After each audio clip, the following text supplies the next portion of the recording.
We've got an out-of-rated rivalry matchup under the bright lights of legendary Lad People Stadium in tonight's Mobile County Public School High School Football Game of the Week. Hello, everyone. I'm Tim Finnegan alongside Howard McCain and Al Wheaton joining us from the sidelines for tonight's matchup between the Williamson Lions and the BC Rain Red Raiders. And Howard, when you take a look at this matchup, two out-of-region opponents, very familiar with each other as they were region opponents beforehand. Yeah, absolutely. And this season here, BC Rain actually moved up from Class 5A to Class 6A this year to compete. And so far, they've done a really good job, Tim. Right now, they're riding the wave for a 3-1 record right now in Class 6A. So should be a pretty entertaining football game. I'll tell you, if the playoffs started tomorrow, these BC Rain Red Raiders would actually be the number 4 seed in 6A Region 1. So they're making some headway, but this is really the last week of the high school football season where you're going to see a lot of out-of-region play. Maybe in the finale, you'll see a couple of schools match up here and there, but everything from here on out is a push towards the playoffs. And that's what it is. It seems like everything right now is pretty much the start of the playoffs. And we're going to really get a chance to see that, like you said, towards the year's end when some of these matchups become really, really important, not just for seeding in the playoffs, Tim, but just to even get into the playoffs. And we're going to have some of those football games broadcasted for you later on this season. I can't wait. But tonight, we got a good one here at Lad People Stadium. Well, a community rivalry matchup between Williamson and BC Rain. Both of these communities coming together for this matchup between the Raiders and the Lions as the Lions take the field here at Lad People Stadium. And I'll tell you, you talk about the evolution of both of these programs. BC Rain gradually moving up over the years swiftly. 4A, 5A, now 6A. Williamson coming off of a successful playoff appearance, a first-round exit, but nonetheless a jolt of energy, not just for the school but also the community. The roster doubling in size over the summer. You've got former players, Antonio Coleman, a former NFL player, coming onto the coaching staff. You're seeing alumni support. There's a new workout facility on campus, so there's a lot of positivity. But if you take a look at the other side of the field, the BC Rain Red Raiders are riding a hot offense behind the arm of sophomore quarterback Cliff Powell. And I'll tell you, Howard, when you take a look at what he's able to put together, a dual threat. I mean, he's got a lot of size at 5'11", 200 pounds, but a cannon on the sophomore. And, Howard, this is his second year as a starter. And as you take a look at him here in some of the highlights, Tim, he is all of 200 pounds. The kid can make all the tough throws, as you'll get a chance to see tonight. Here showing off his arm strength in practice. And like I said, this kid is a baller. As we look here, actually, he can pull the ball down and run, Tim. Just like you said, a dual threat quarterback that Williamson is going to have to contend with as we kick off here. Well, the Lions kicked this one away. I don't think it was intended to be an onside kick. The ball does have to travel 10 yards on the play, and it looks like the Lions will start with the ball. How about that? Yeah, as strange as an opening kickoff as it looked, Tim, it almost looked like the kicker didn't even get a foot onto the football cleanly. Ball sails to the right side of the formation. Williamson is able to alertly cover up the football. Tim, that's going to go down as an onside kick, and the ball is being awarded to Williamson, so they're going to take over at the BC Rain 47-yard line. Just an inadvertent onside kick. Well, that's one way to start off the game with momentum. We talked about a rivalry matchup, and the Williamson Lions defending their home turf here at Lad People Stadium, trying to establish some kind of spark here early on, and what better way than an onside kick?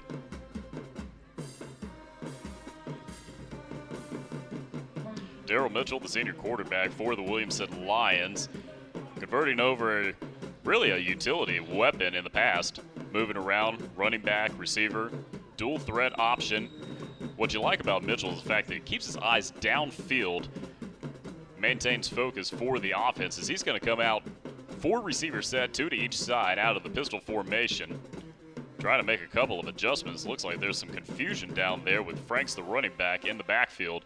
He's going to hand off to him on the play up the middle, and that's going to start things off with a 4-yard run from Franks. As we take a look at this Lions offense, we talked about Daryl Mitchell, the senior, stepping up. Roger McCurry, this guy really does a little bit of everything for this team, Howard. Yes, he does. And we're going to see him, and we're going to hear his name called quite a bit, Tim, because he is one of those two-way players. Not only does he play in the running back position, they also split him out wide in the formation at wide receiver, and he also plays defense for the Williamson Lions. Eric and Derek Dunn, a lot of speed as Mitchell showing off his speed up the middle, inching closer to that first down marker. It's a gain of about 4 yards as we take the Red Raiders defense. Taking a look, the biggest name really, a freshman on the defensive line, Carlos Johnson.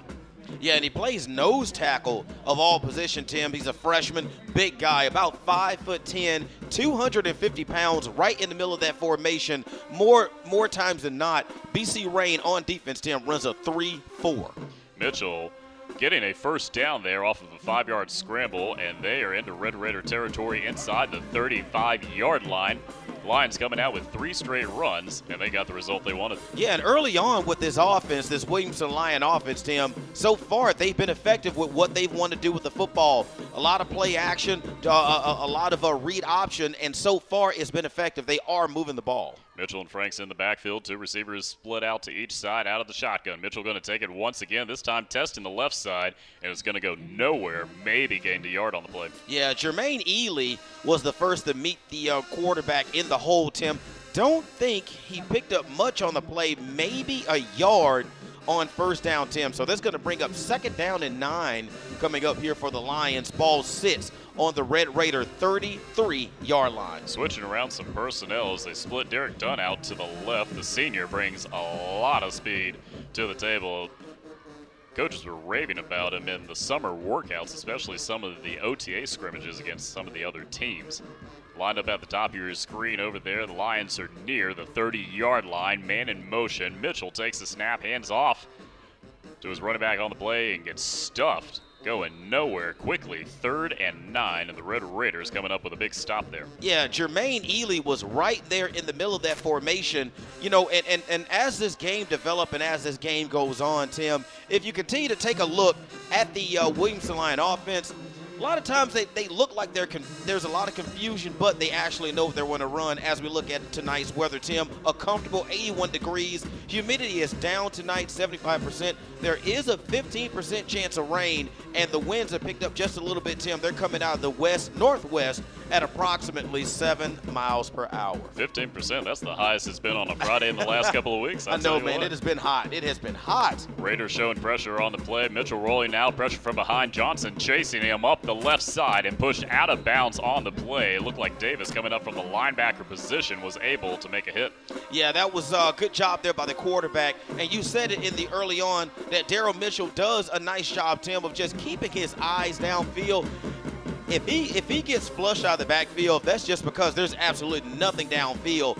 As we take a look here at the replay, eyes downfield, everything starts to break down, so he gets out into the left flat and finally gets forced out of down. Short of the first down marker, Tim. 4th down and about 2 coming up here for the Lions. Harper on the pursuit on that one was able to force Mitchell up the sidelines as the senior quarterback was able to get about a 7-yard gain on the play. 4th down and 2, no punt scenario here.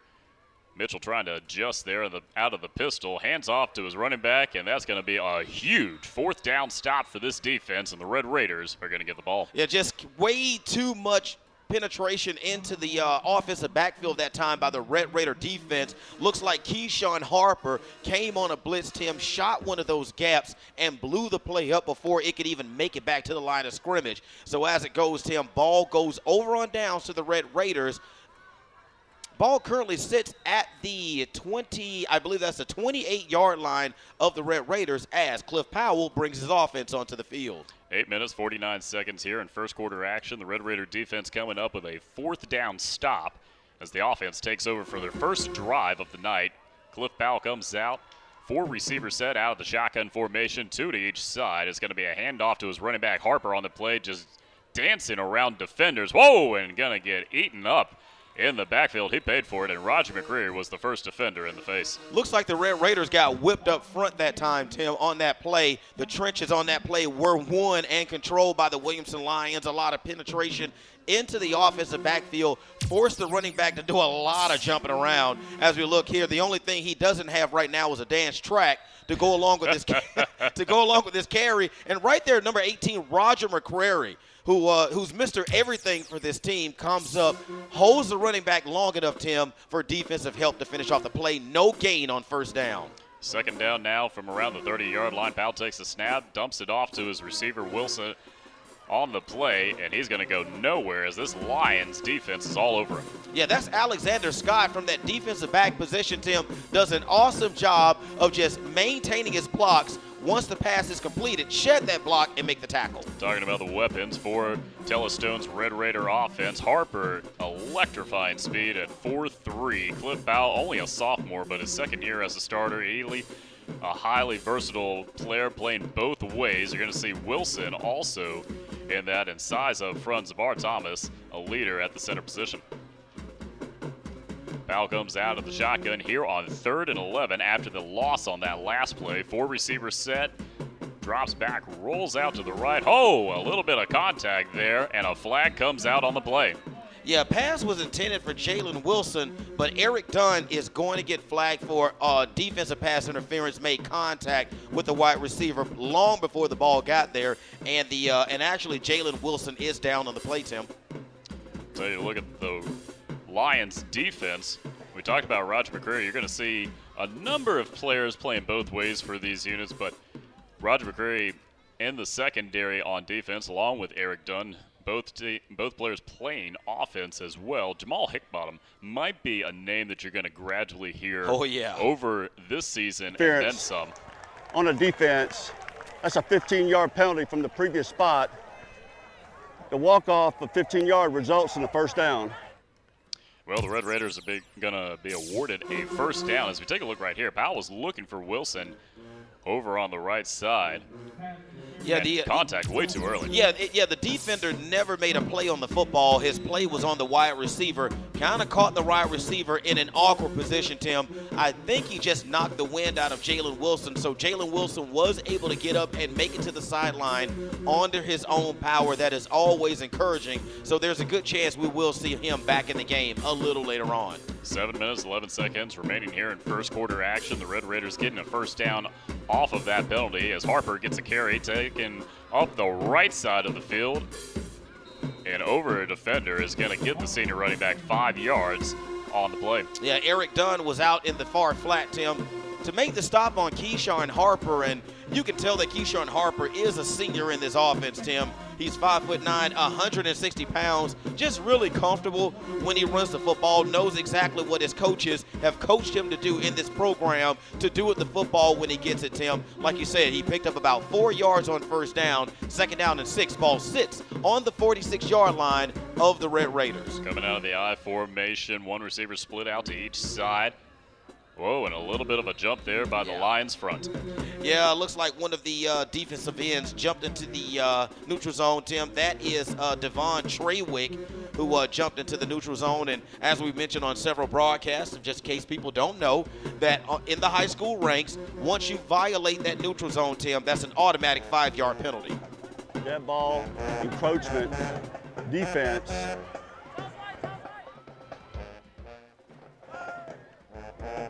Still 2nd down.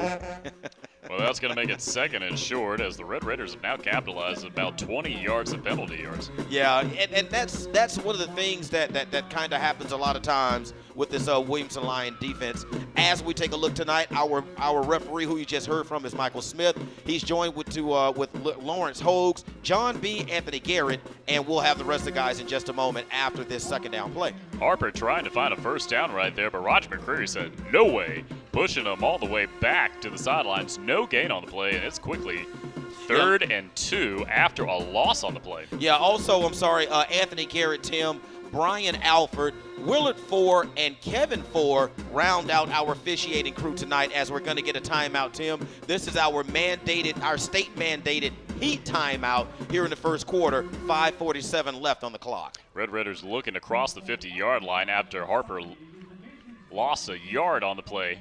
So we go down to the field now with Al Whedon.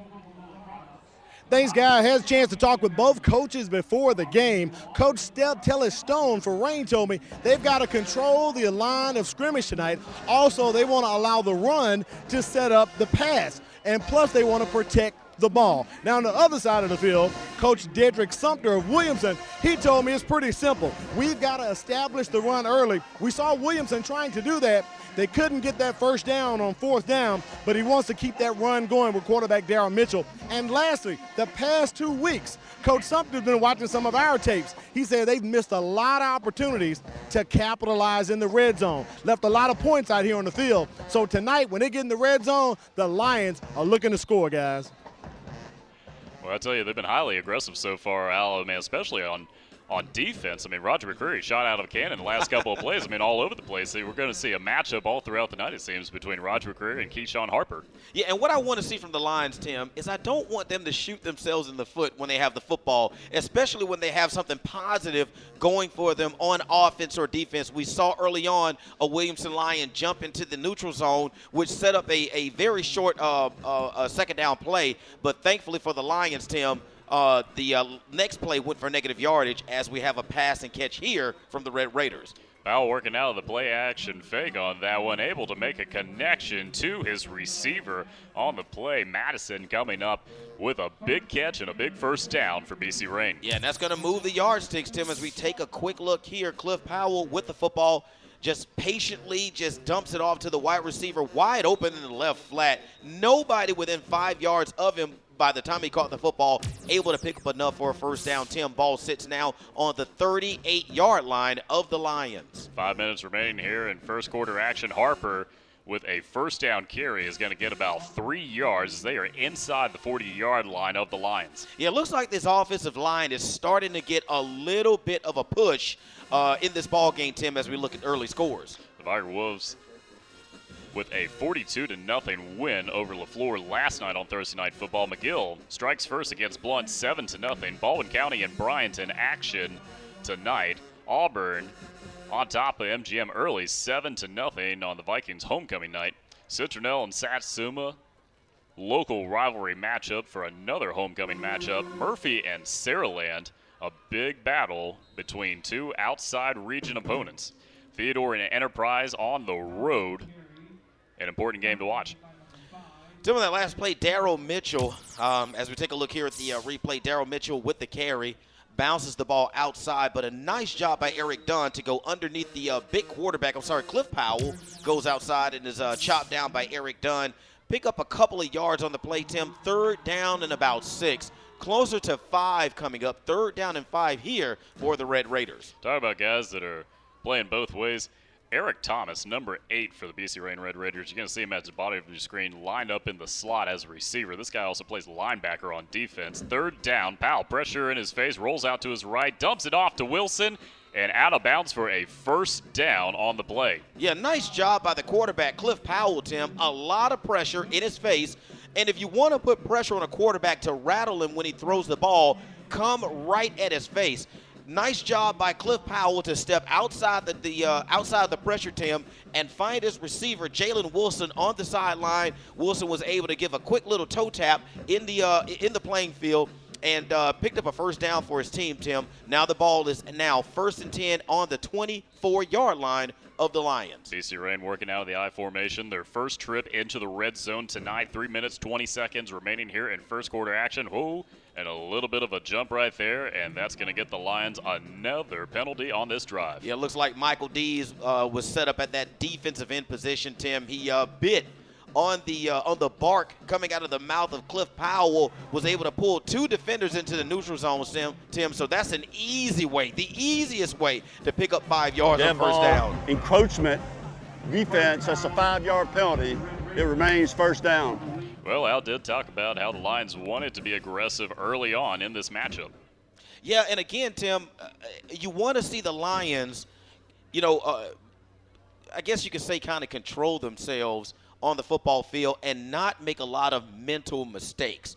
Jumping into the neutral zone is a mental mistake. Don't move until you see the football move.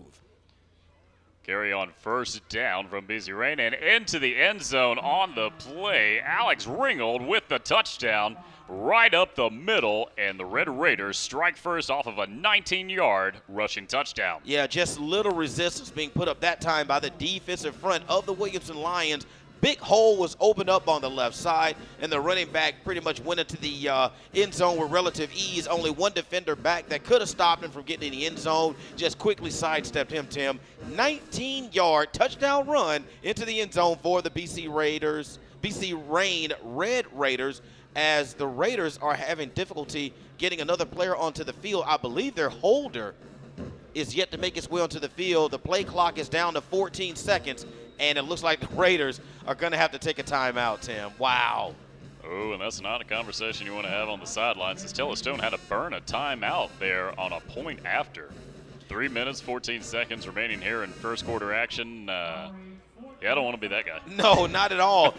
I saw everybody else in the formation out there at the line of scrimmage. I did see the place kicker out there ready to go, but the holder was nowhere to be found. Look, even the kicking team was out there on the field, and the holder was nowhere to be found. For a second, I thought Taylor Stone was going to run out there and and be the holder himself. But nice drive put together, Tim, by the BC Rain Red Raiders on that drive. Now, don't get me wrong, they did a lot of things right in the passing and in the running game.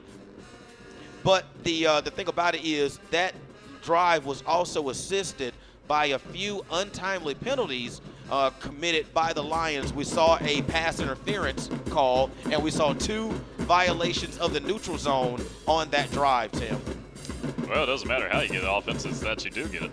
Yeah, exactly. They'll take the yards any way they can. It is a rivalry matchup. Lacey on to kick this one for the Red Raiders. The point after that 19-yard touchdown run. Snap is down, kick is up, and the Raiders extend their lead 7-0 with 3 minutes and 14 seconds here in first quarter action. You're watching the Mobile County Public School High School Football Game of the Week.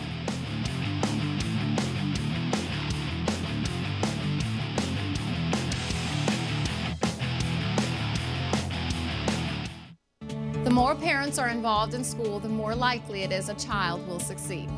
Children with involved parents and attend school regularly make better grades and have better social skills. Every involved parent makes a difference. Get involved. Ask about your child's day. Explain how your education matters. Parent involvement, it matters. You can find more information on parent involvement at mcpss.com.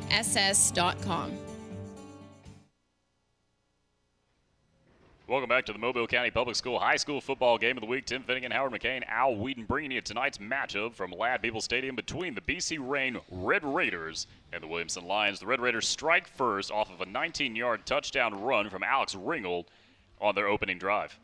Yeah, it looks like back to receive this next kickoff, Tim, is going to be Eric Dunn and Roger McCrary. 3:14 remaining here in the first quarter. Lacey teeing this one up from the 40-yard line and boots it right down the middle into the hands of Dunn, bringing it up the middle with McCrary blocking, showing off the speed, and tripped up right near the 40-yard line. And the Lions are going to try to match some points here with 3 minutes left in first quarter action. Well, the Lions are going to take over on this possession, Tim, with really good field position. And we saw in that first drive that eventually ending in a turnover on downs by the Lions, we did see them do some positive things in the run game. So as it goes, if that worked for you, continue to milk that cow until that cow runs dry, until the Red Raiders make the commitment to step up and stop you. Now, we did see the Red Raiders get a big stop on 4th down to take over on downs from the Williamson Lions. Let's see what the Lions can do on offense on their second possession. But before that gets started, Tim, we've got a flag. Aggressiveness is the word of the night for the Williamson Lions, and that might have cost them once again. Dead ball start on the offense. That's a 5-yard penalty, remains first down. Yeah, that's our referee, Michael Smith. And Tim, again, we talked about it before. Williamson has to play with some smarts.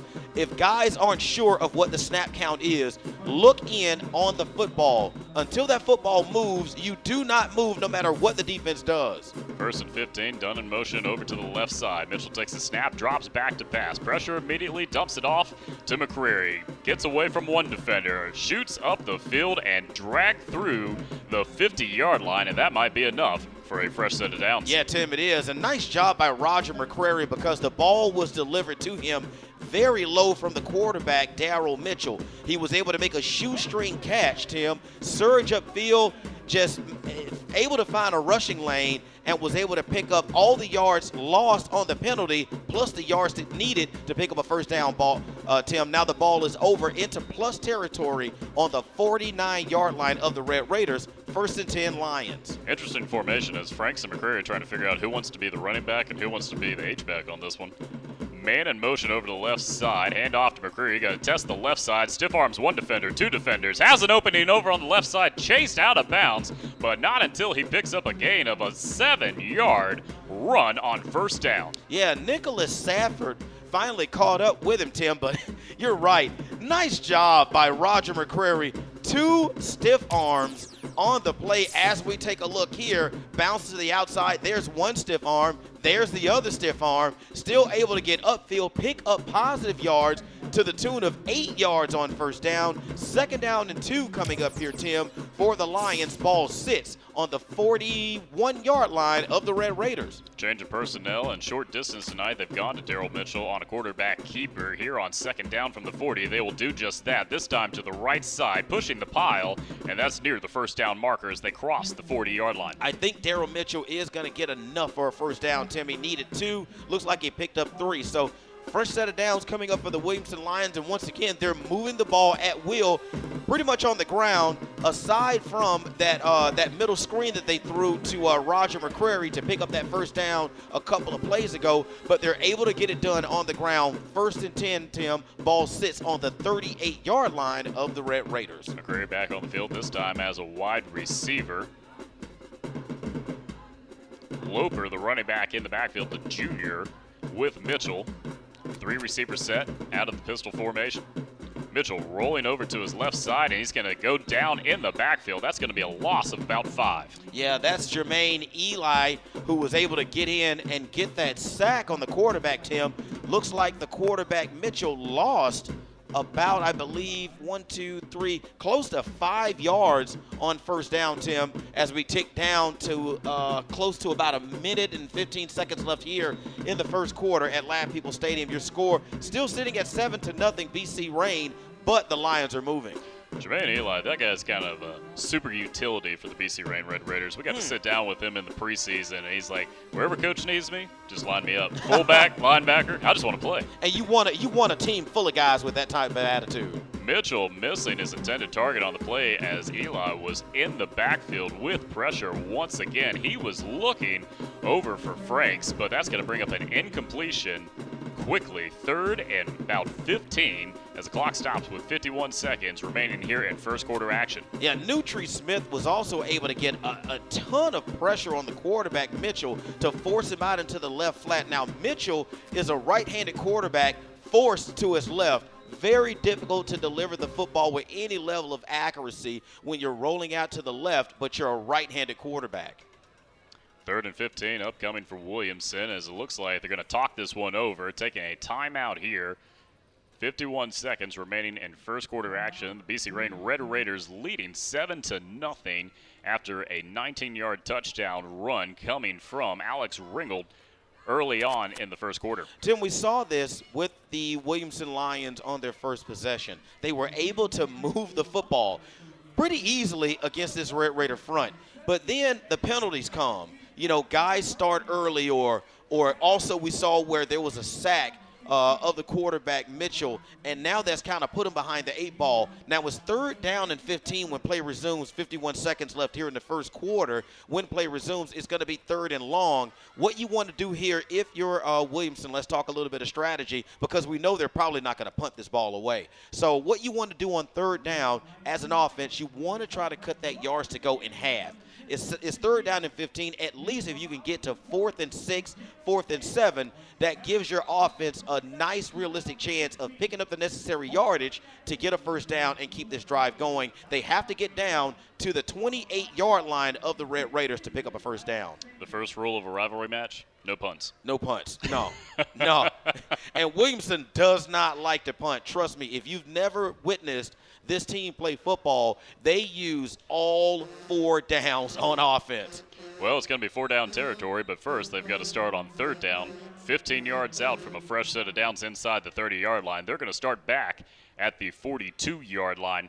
51 seconds on the clock. Mitchell, pressure in his face, drops back, throws it out for his intended target. Whoa, a little bit of a tie-up, and they will draw a flag on the play. Wow, now that is a fortunate situation there for the receiver, the intended receiver, Derek Dunn. He was covered out there by Carlos Hunt Jr. on the play. As we look at Mitchell, Mitchell throws up a bit of a punt there. A lot of contact. The cornerback never turns and looks for the football, never makes a play on the football. Easy call by the official. That's going to be pass interference on the BC Rain Red Raiders. Red Raiders brought in a brand new secondary coach in the offseason, Jihad Irby, going over and making a tremendous difference on this team. So we get the call on the field. Well, actually, Tim, there was a second flag that we did not see that must have been thrown around the line of scrimmage. It's going to be ineligible receiver. What we have is an ineligible receiver downfield on Williamson, and we had pass interference, defensive pass interference on BC Rain. Penalties by rule, offset, for replay, third down. Wow. Boy, oh boy. So it looks like the BC Rain Red Raiders got bailed out by the Williamson Lions. And once again, Tim, it's those penalties, it's those self-inflicted wounds that the Lions are committing right now, Tim, in the first quarter that's keeping them from being able to move the football as effectively as they want to. Illegal receiver downfield, what that means is one of the offensive linemen released away from the line of scrimmage out into the pattern. When he does that, he becomes a receiver. If he does not report himself as a receiver, he is an illegal man downfield. 3rd and 15 after the penalty. Mitchell comes out, screen pass over to McCrary, trying to find some blockers, takes a hit from behind, keeps going. He's going to get 6 yards on the play, but it's going to be quickly 4th and about 10. Now here comes the interesting call for the Williamson Lions. Will they try to go for this on 4th down? And I don't believe they will. I do see a personnel package coming from the sideline onto the field for the Williamson Lions, which is somewhat surprising because, again, Williamson doesn't like to punt. So what they're going to do is really smart here, Tim. You're going to punt and play field position. It's only a 7-0 game, 6 seconds left in the first quarter here at Lad People Stadium. Punt and play defense. Well, they're watching the clock as it has expired here in first quarter action. That's going to take us into second quarter action. They're going to have some time to talk this one over. The BC Rain Red Raiders leading 7-0. This is the Mobile County Public School High School Football Game of the Week.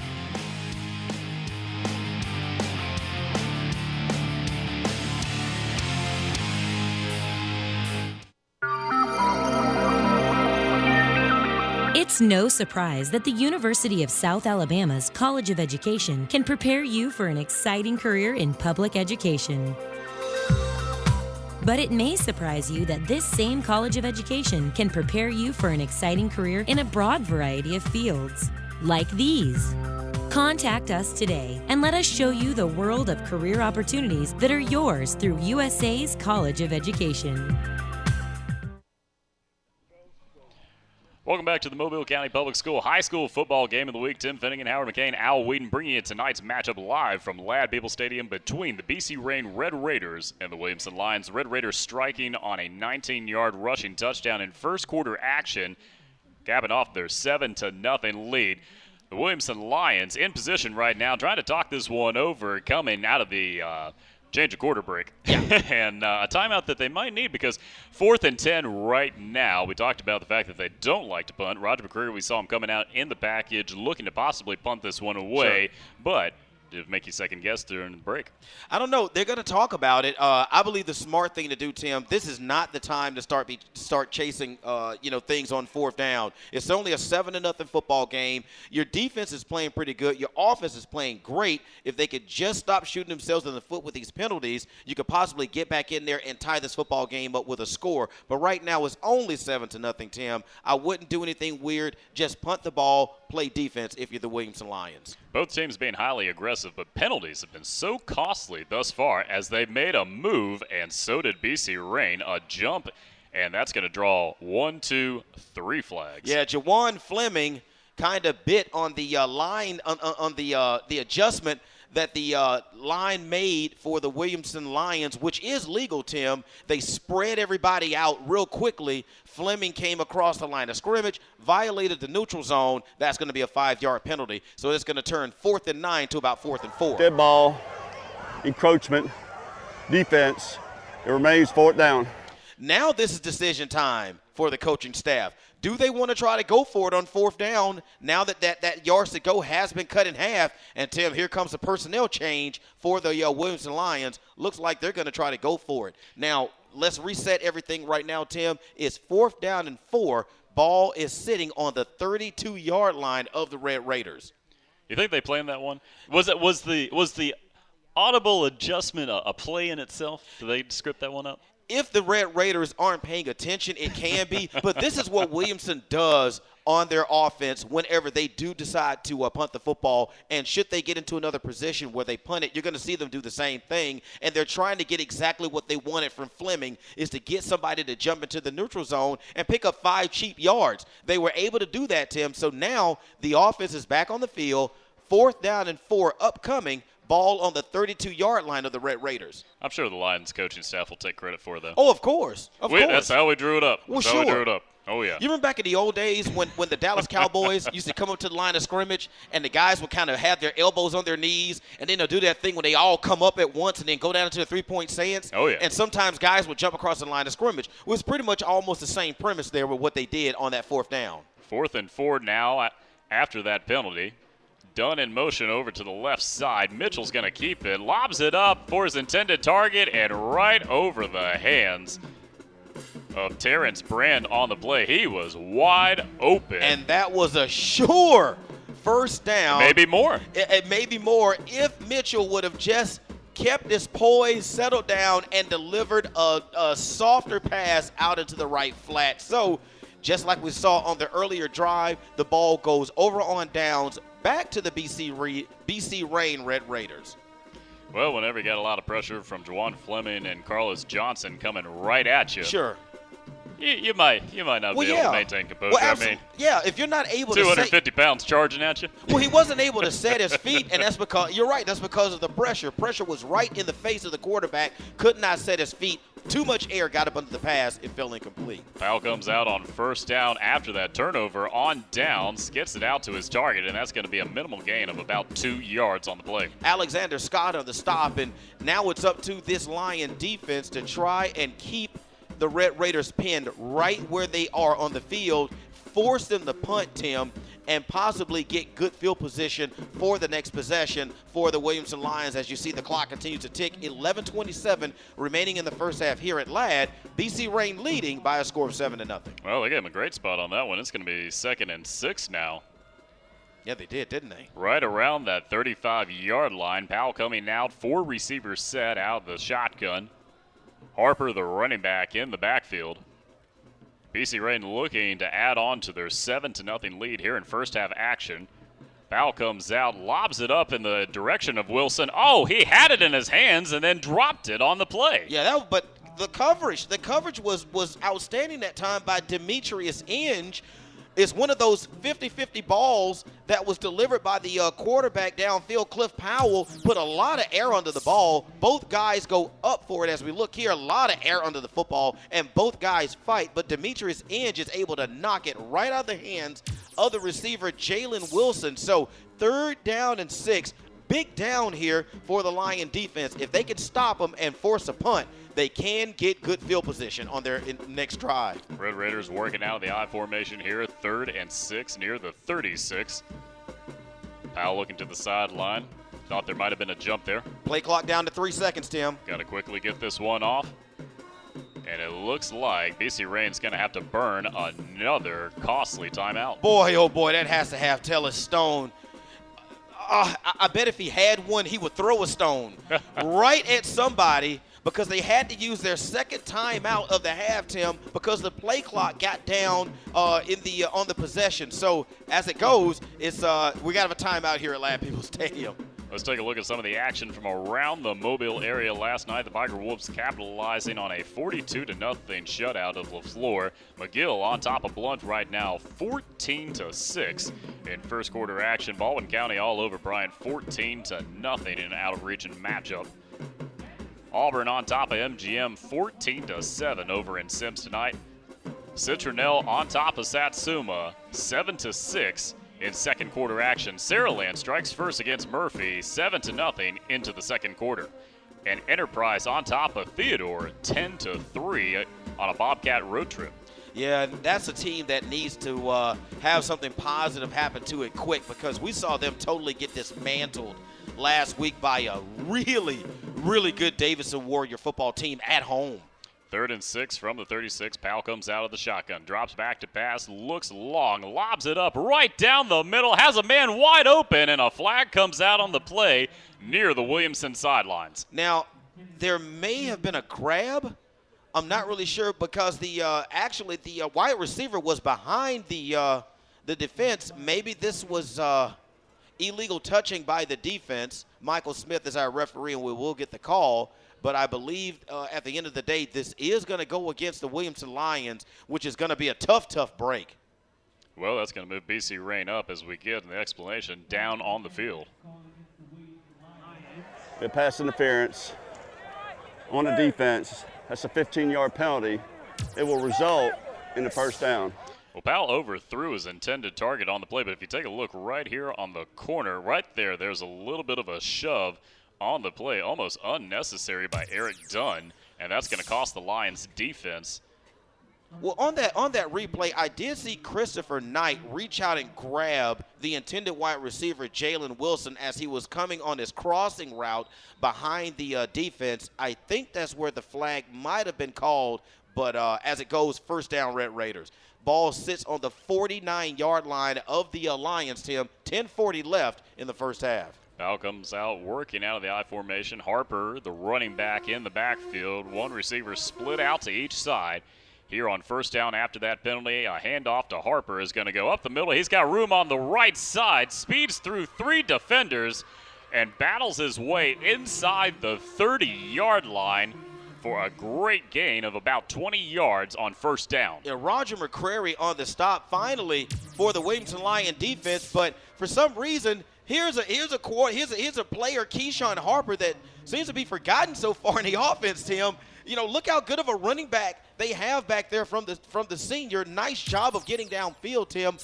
Ball now is on the 27-yard line, but I believe, okay, never mind. I thought we had a stoppage in play, but we do have one now as the Lions violate the neutral zone one more time. Aggressive, over and over again has been the theme tonight. Too much. Red ball, encroachment, defense. It remains first down. Jaden Shaw just jumping across the line immediately for the Lions, and that's going to cost them another penalty on this drive, Howard. Okay, but and I understand what you're saying, Tim, that the name of the game tonight for the Lions is to be aggressive. And and as a coaching staff, you want them to be aggressive, but you need that aggression to be more controlled and more disciplined. And Tim, jumping into the neutral zone, those are just concentration, fundamental flaws that's happening with the defense that just have to stop if you're going to win. Powell comes out, finds the target in the end zone, broken up on the play. He was looking for Harper. Davis. Kendrell Davis on the play, but triple coverage. It looked like Davis had it for a second and then broken up on the play, but that's going to stop the clock with 9 minutes and 36 seconds remaining here in second quarter action. Tim, I believe you're right. I think that was a 22-yard touchdown pass from the quarterback to, I believe you said that was Davis in the back of the end zone. Eric Dunn came over and knocked it away at the last minute. 2nd down and 5 now for the Red Raiders. Powell looking over to the sidelines for an adjustment. Davis at the top of your screen was the intended target on that last attempt. Harper, the running back in the backfield, is going to get a carry. A stop by the Williamson defense all over Alex Ringgold, the backup running back on the play, and he's going to take a loss of about 3 yards, and that's going to, it's going to spot him about 2 yards on that one. And it's going to be 3rd and 7 with 9 minutes, 15 seconds remaining here in second quarter action. Yeah, Christopher Knight and DeMarcus Singleton did a nice job over there on the right side of the defense to shut down that running play before it could get started, Tim. It's going to be 3rd down and long. Looks like a loss of a couple of yards. Looks like it's going to be about 3rd down and 7 now for the BC Rain Red Raiders. Another big 3rd down stop here would be key for the Lions and defense, Tim. Play clock now down to 7 seconds. Powell continuing to work out of the I formation, making adjustments from the sidelines. Comes out, pitches out to Harper. He has blockers on the right side, but pressure is going to push him backwards on the play, trying to find a hole, and finally brought down. And the Lions defense says that they have recovered a fumble. Tim, they haven't given the signal yet. I'm looking on the ground to see if the beanbag has been thrown by the official, and it has been, so that's going to be a fumble. Okay, we're going to hear from Michael Smith in just a moment. Williamson ball, 1st and 10. Wow, what a huge play. Yeah. And you see here on the replay, Tim, as Keyshawn Harper is trying to find something, at the very last minute, he runs into his own guy, and the ball comes out right there. The football is out. And looks like Higbottom jumps on it for the Williamson Lions. So the Lions take over. They caused tonight the first turnover for tonight, Tim, right at around the 28-yard line. And for Harper, how demoralizing can that be to lose a football after running into your own teammate? Well, the Lions cash in on a gift on that one. Now let's see what they can do on offense. Only down 7-0 here. 8 minutes, 29 seconds here in second quarter action. Mitchell on the quarterback keeper, and he's going to go down, maybe getting a yard on the game. Yeah, Jawan Fleming was first in on the stop for the BC Red Raiders on defense. And boy, oh boy, if you're Williamson, after a turnover like that, you've kind of got the defense kind of scratching their heads. They have their base package out there, which is their run-stop package. Boy, on first down after turnover, you sure would love to see them throw that ball downfield and try to make a big play happen on offense. But as it goes, that rushing attempt picked up 2 yards. 2nd down and 8 now for the Lions. A defensive battle so far tonight from Lad Peoples Stadium, but a penalty-filled one as well. Man in motion. Mitchell here on 2nd down is going to keep it himself. Rolls out to his right, tries to just throw off his back foot, and a flag comes out in the secondary. Yeah, Tim, I believe that's probably going to be illegal touching on the secondary. And I was trying to look in the vicinity of where the quarterback Mitchell threw the football. I did not see a receiver, and he was not outside the tackle box, but they did not throw a flag for intentional grounding, but they did throw one on the defensive secondary of the Red Raiders. Michael Smith with the call. Play, we had defensive holding on BC Rain. That's a 10-yard penalty. It will result in a 1st down. Well, the Lions capitalized once again, this time coming from a penalty. Yeah. And it's been that kind of first half so far. A lot of penalties by both teams, costly penalty. Well, every penalty is costly, but I don't know if you're the benefactor of it, it can be rewarding. Yeah. Well, this penalty results in a new set of downs for the Lions. Ball on the 40-yard line of the Lions at the moment. How about that offense? What a drive for him so far. Okay, we're going to get a timeout here. I don't see a penalty flag. So I believe this is going to be a timeout called by the Lions, I believe. And it is. So with that timeout, Tim, that'll be the second charge timeout to the Lions. They'll currently have 1 timeout remaining here, Tim, in the first half, 7:40 remaining. I'll tell you what, Howard, we talk about the achievements that happen on the field, but off the field, the Gulf Coast Federal Credit Union is highlighting student-athletes from around the Mobile County Public Schools system for their contributions on and off the field and their achievements. And coming up at halftime, we'll have another major award to show everybody. Yeah, and that's going to be really cool, especially not only for the student but also for the parents. They've got to be excited. I know whenever my kids do something great, even if it's not at school, if they do something great at home, look, they just wash the dishes, heck, I'll give them a plaque. A participation trophy? I hear you got to give those things back nowadays. Oh, really? What, to give out next year? Yeah, exactly. Oh, my gosh. Oh, my gosh. Oh, my They're gosh. interchangeable. Yeah, They're interchangeable. That's why they don't put the kid's name on it.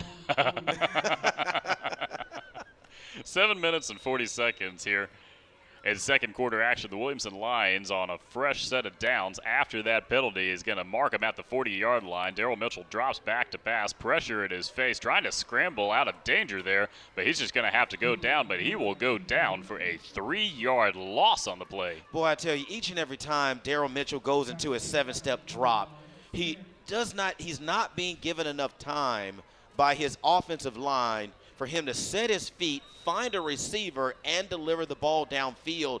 By the time he goes into a seven-step drop, he's having to take 8, 9, 10 steps. Then he's got to take 2 forward, another one back, and he's just, wow, it's just a lot going on back there in the offensive backfield for the Williamson Lions. They've got to shore things up in the trenches, Tim, if they're going to allow their quarterback an opportunity to deliver the ball downfield to his wide receivers. 2nd and 13, Mitchell, pressure from the left side, just has to step up, but the ball is loose on the play. BC Rain scoops it up and is going to be brought down near the 10-yard line. Capitalizing on the play, Jawan Fleming, the senior defensive lineman, a scoop and a score and away for his team. Oh, my gosh. And we take a look here, Tim. Again, the quarterback under duress as soon as he goes into a 7-step drop. Nice job by a defender to knock the football out. And it was Fleming that was able to pick it up for his team, push the ball all the way down deep into the red zone. Tim, ball sits on the 12-yard line of the Williamson Lions. And so far, they are really fortunate to only be down by 7 points with so many things having worked against them so far in this football game. Red Raiders in the red zone. After that fumble recovery from Jawan Fleming, Powell coming out of the I formation, hands off to Harper, trying to find the corner on the left side. Stiff arms McCreary. A flag is brought out in the backfield as Harper is pushed out of bounds near the 2-yard line. Yeah, usually when they're in the backfield like that, it's either one of two things. Either there's holding or there's going to be roughing the passer, but I believe this is going to be a holding call against the BC Rain Red Raiders, and that is a spot foul, and that's going to push the football back 10 yards from where the penalty flag was dropped. And that is going to push the ball back, Tim. Looks like the flag is on the ground around about the 17-yard line. They'll mark off 10 yards from that spot. Holding offense. That's a 10-yard penalty from the spot of foul. Replay, first down. That's going to back them up. 6 minutes, 26 seconds remaining here in second quarter action. The Red Raiders were operating out of the red zone. Now that's going to back them up just outside near the 27-yard line. And BC Rain trying to go back to work. Tim, that's going to be a 15-yard penalty, so it's going to be 1st and 25 here for the BC Rain Red Raiders. Powell comes out, dumps it off to his running back on the play.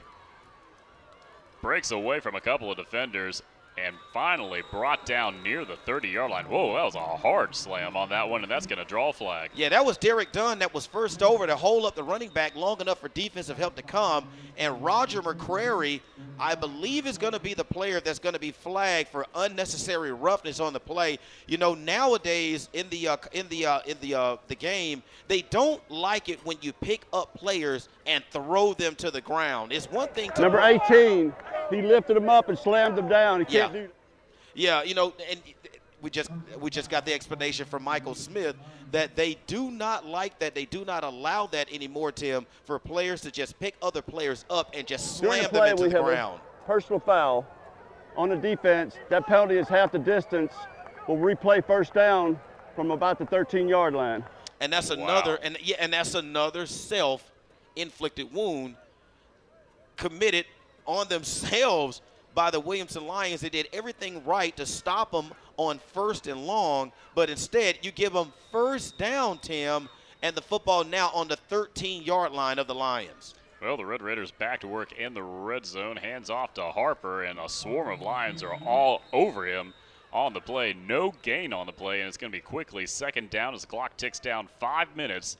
35 seconds counting here in second quarter action. Yeah, Javaris Abrams was the first defender in to make the stop, Tim, as I believe we're going to get a timeout now. This is the second quarter, so this is our second state-mandated heat timeout, and that's what's going to be the call on the field right now. The Red Raiders looking to add to their 7-0 score. 5 minutes, 31 seconds here on the timeout as we head down to the field now with Al Whedon. Thanks, guys. We know this game means a lot to the community of Maysville and DIP. The Maysville DIP Classic actually is named after former Williamson coach Levi Washington. And standing with me, I have Coach Washington and Commissioner Robert Battles. To kind of give us an idea, how did the brainchild come about this, Commissioner Battles? Well, in order for our students to learn about what has happened in the past, they need to know what has happened. Levi Washington is legendary. Levi Washington is an example of what the kids who could be, that they could understand that all the time we come from segregated situations, we can still do the best that we can with what we have.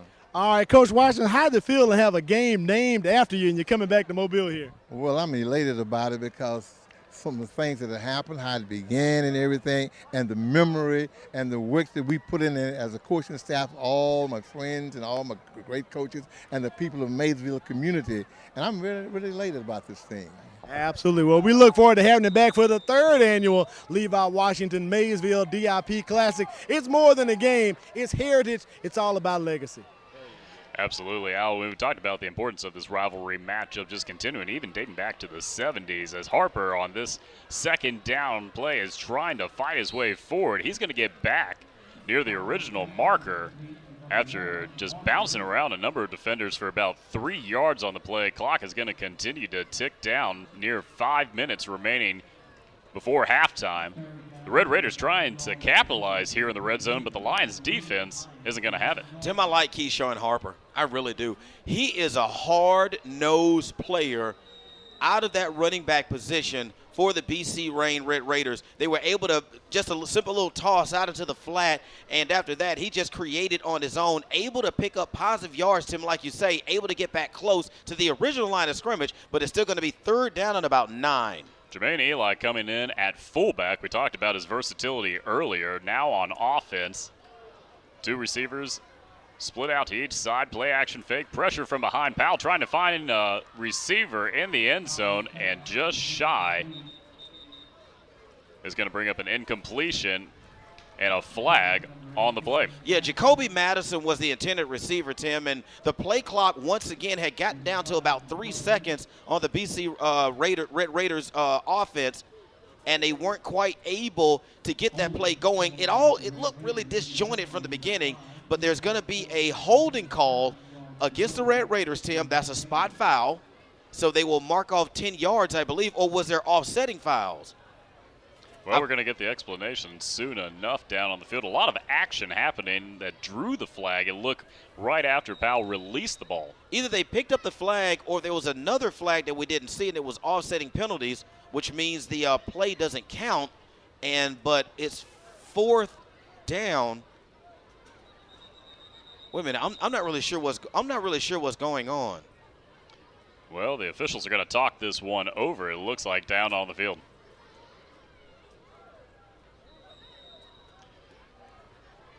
BC Rain on to the field to attempt a field goal here.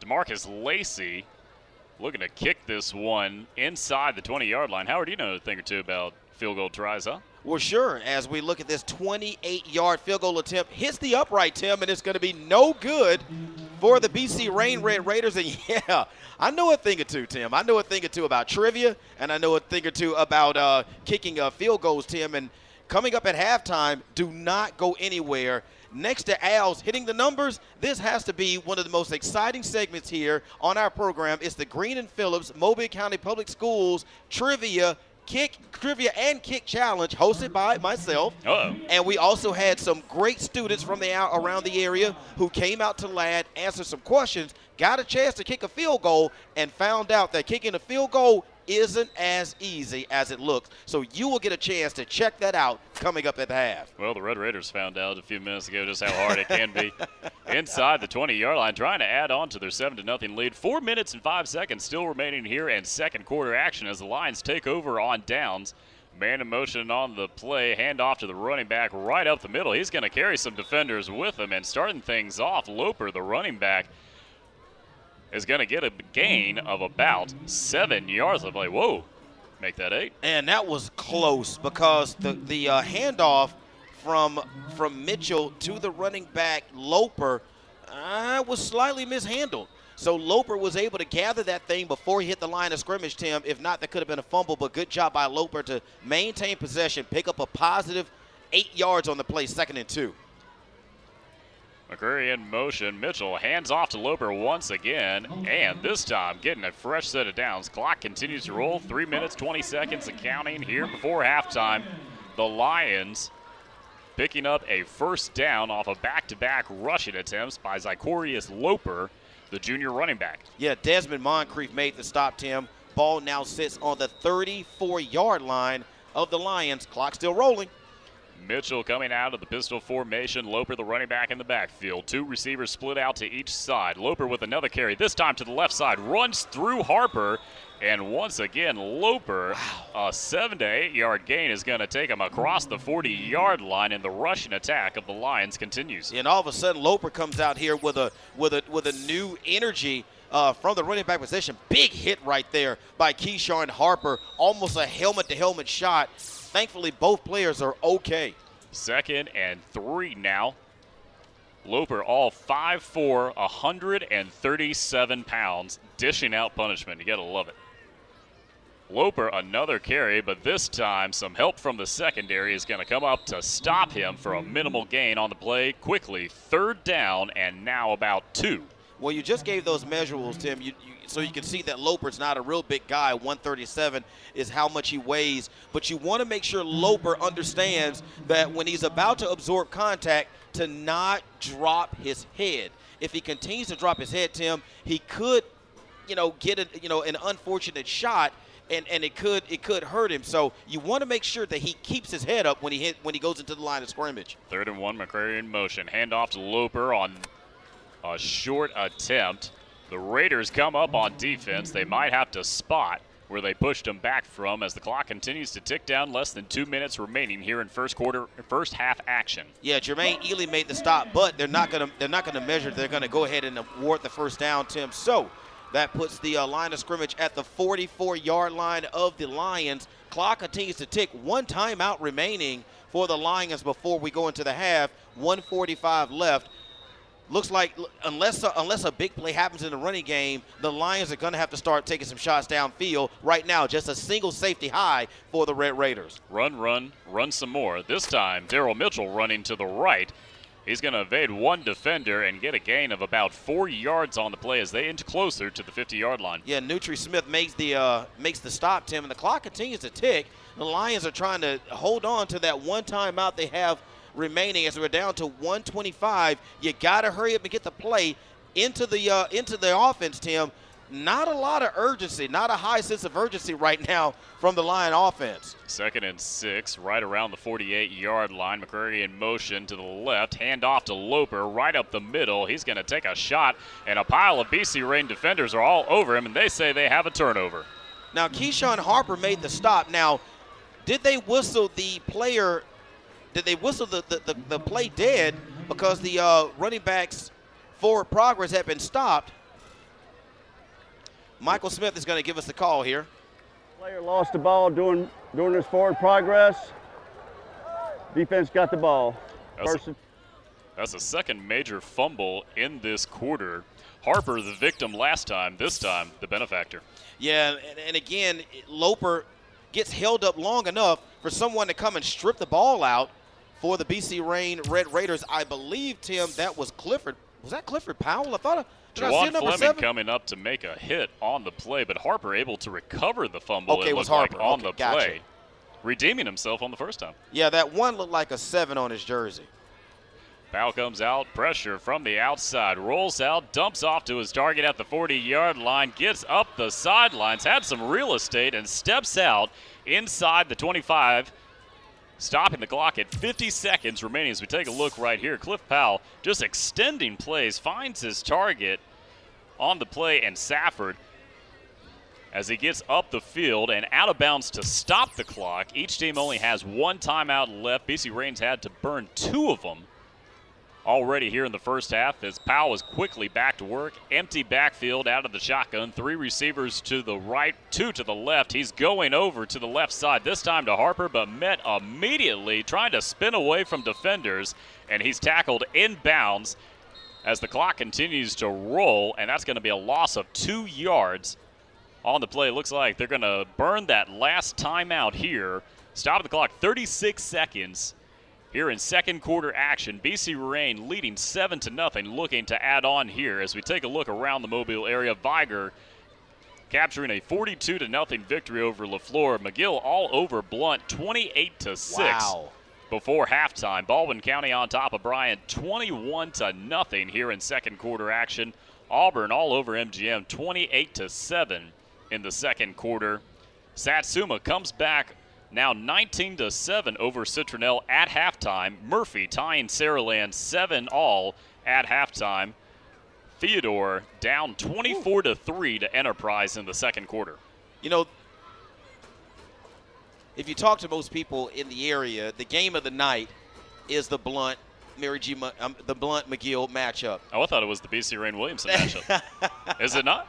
Well, I thought we were doing the game of the week. Well, this is our game of the week. It's the game of the week. But that is one of the marquee matchups of tonight's on tonight's slate. Yeah. And man, I tell you one thing. We're at the real game. There are some really, really disappointed Blunt fans, probably pretty angry right now, considering what the scoreboard looks like over at Manatee Blunt High School right now. Blunt getting shut out by McGill Tulane. Well, I'll tell you what, you take a look at Blunt number 1 in 6A, taking on McGill number 1 in 7A. As we take a look at Powell coming out, he was looking to go down the field, but gives it out to Harper. A flag comes out in the backfield on the play as he is brought down near the Williamson sidelines. Clock stops 29 seconds here in second quarter action. And that penalty is going to go against the BC Rain Red Raiders, Tim. So more than likely the coaching staff is going to take that call. Well, I take that back. I think they're going to decline the penalty, Tim. I think Michael Smith is giving the indication to the coaching staff across the field to the BC Rain Red Raiders. Here we go. Holding, offense, a replay second down. That is a costly penalty, backing them all the way up to the 47-yard line after a 10-yard penalty, and it is going to be second down and long.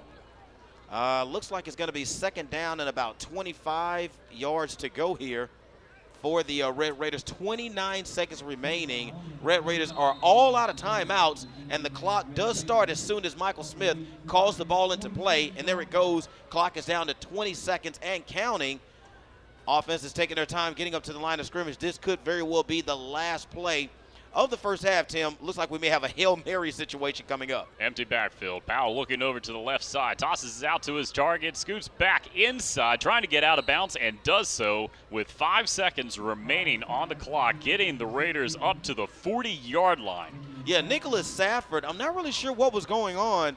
He was really dead to rights out in the left flat, Tim, after he caught that pass. I'm not really sure why he just didn't go ahead and step out of bounds. Tries to come back onto the field of play after he makes the catch.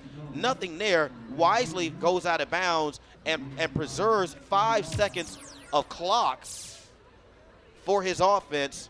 Enough time, Tim, to maybe throw something underneath, maybe like a screen. But if you look at the Williamson Lion defense, Tim, they are in a prevent defense. Everybody is back pretty much in the secondary around about the 20-yard line. Third down and 18. A missnap on the play. Powell picks it up and just has to toss it away on the play, and that's going to toss away the time. But a flag comes out onto the field. Now, the half cannot end on a penalty. So unless this flag unless this call is refused by the other team. Grounding on the offense, penalty is declined. Okay. Yeah, unless the team declines the penalty, Tim, the half cannot end on a penalty. Well, the Williamson Lions coming up with a big defensive play right there, capitalizing right before halftime, leaving our score BC Rain on top of Williamson 7-0, heading into halftime action.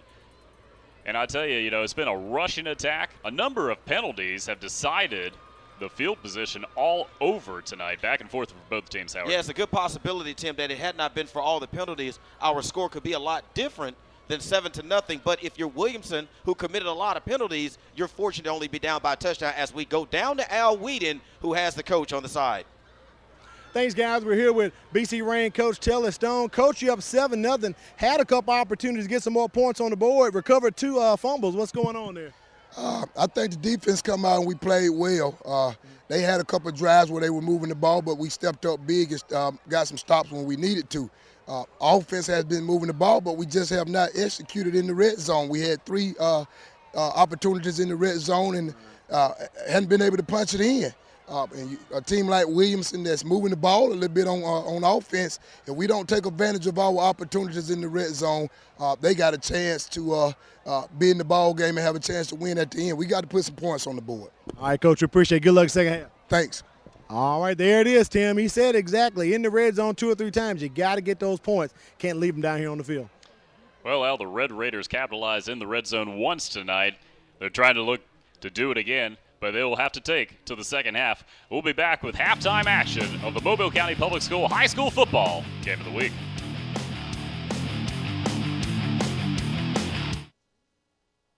I'm Ashley Rich, District Attorney. Today I want to talk to you about a program that we at the District Attorney's Office has with the Mobile County Public School Systems to help with the bullying issues that are going on in today's world because of social media and because our young people think it's okay to bully others. It's not okay to bully others. Bullying is repeated verbal and physical abuse, ongoing verbal and physical abuse.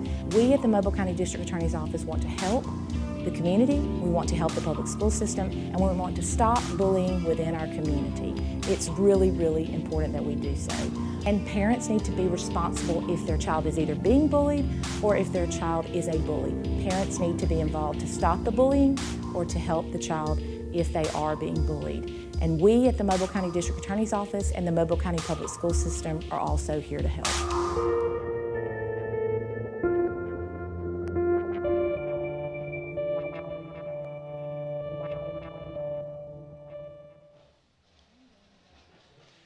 Welcome into halftime coverage of the Mobile County Public School High School Football Game of the Week. Tim Finnegan, Howard McCain, Al Wheaton bringing you tonight's matchup live from legendary Ladd Peoples Stadium between the BC Rain Red Raiders, 7-0 over the Williamson Lions. Yeah, and like I said before we went into the break, Tim, I'm telling you, Williamson is really, really fortunate to only be down by a touchdown, considering the fact that there was so many miscues, especially with penalties. We did have a turnover by both teams that ended up not haunting either team, but as it goes, it's just been penalties.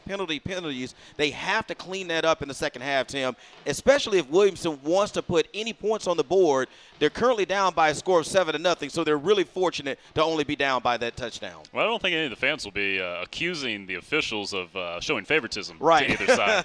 Yeah, it's been equal opportunity penalties called tonight on both teams. I don't understand why they keep picking the flag up. Just leave it on the field and just kick it, onto another part of the field each time somebody does something wrong. But instead, they have to pull the thing out, and they have to do that anyway. But, it's just been a weird first half. I'm sorry. Well, Alex Ringgold has the 19-yard rushing touchdown on the night, the lone points of tonight's game. A defensive battle thus far, but penalty field. And like I said, Williamson has really done a good job, and I hate to keep harping on Williamson, and I'm doing that because if it was not for the penalties, Tim, I'm telling you, they would be probably at least maybe about 4 points down, but as it goes, down by 7-0. Well, we've got a star-studded filled halftime show coming your way right after this. You're watching the Mobile County Public School High School Football Game of the Week.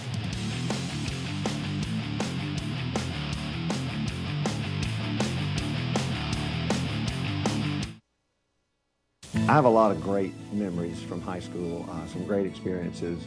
Just being in the Shaw Band was a great experience. With the leadership in my schools, I would just like to say thank you. It is an exciting time of change in the world of education, where technology is being used to engage our learners. And here in the Mobile County Public Schools, we're embracing those changes and moving forward into this new era of learning. It's our vision to be the premier educational system where students engage in multiple pathways, leading to success in a global society. Education for the future. It starts with us. Welcome back to halftime coverage of the Mobile County Public School High School Football Game of the Week. Tim Finnegan, Howard McCain, Al Wheaton bringing you tonight's matchup between the BC Rain Red Raiders and the Williamson Lions. Tim Finnegan now joined by BC Rain's athletic director, Mr. Bruno Simmons. How you doing tonight? I'm doing fine. How you doing, sir? How about your Red Raiders out there? You know, they got 7 points on the board, a little back and forth with the penalties and all that, but the evolution of this Red Raiders football team has to be an exciting one for you. Oh, yes. Last year, Williamson whooped us, so now we just prepared, and hopefully we can pull this one on out.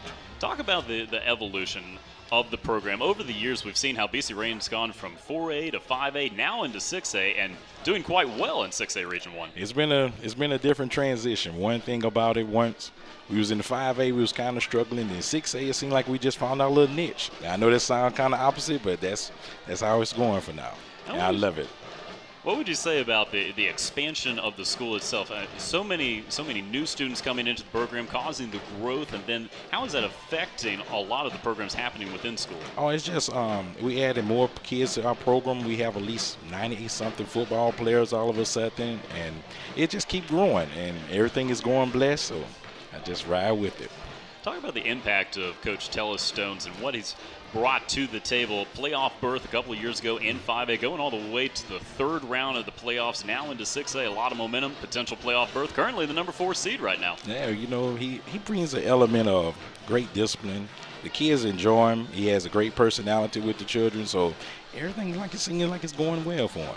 Added a new assistant coach in Jihad Irby coming over, the former Alabama A&M player in the secondary, but unique workouts is the term that we've been hearing all summer. Can you tell me about them? Oh, it's kind of intense. He has his own Jihad, you know, and it's just real intense. He keeps the kids motivated, and he's a blessing to our program. He really is. What about the impact of some of the other sports for the BC Rain Red Raiders? He helps out with the cross-country team and also with the basketball team, getting them in shape. But it's a great little program. And Coach Jihad is a blessing to our program. He really is. With the balance of the excelling in sports, but also inside the classroom, new signature academies we've been hearing about. What can you tell us about what's happening at BC Rain High School? We have a signature academy with the aerospace program. We have the extension with the engineering side and the workmanship side, and it's a growing process. And Ms. Richardson and Mr. Scott is doing a great job, and under the direction of Ms. Prower, everything is going well. You've got a star in the making in Cliff Powell. He's only a sophomore, second-year starter, potential 4-year starter by the time it's all said and done. Talk about the evolution of putting a player that young in such a big role so soon. You can just see his maturity from last year to this year just by seeing him around campus. You can see how the kids he just has that spirit about him. He has that leadership skill, and he just portrays it every day around campus.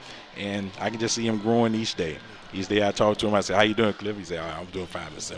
And everything's going well with him."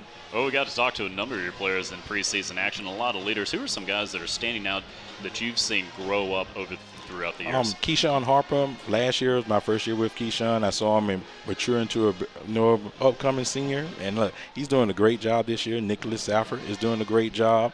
Kendrell Law is doing a great job. They all just growing up in front of my eyes, and it's just enjoyment to see them play. What can we expect out of the Red Raiders in the second half? Oh, we're going to come out and we're going to finish it up. We're going to finish it up well. Well, best of luck to you in the second half and all the programs going forward. An exciting football team. All right, thank you, sir. Nice to be here. We'll be right back with more coverage of the Mobile County Public School High School Football Game of the Week.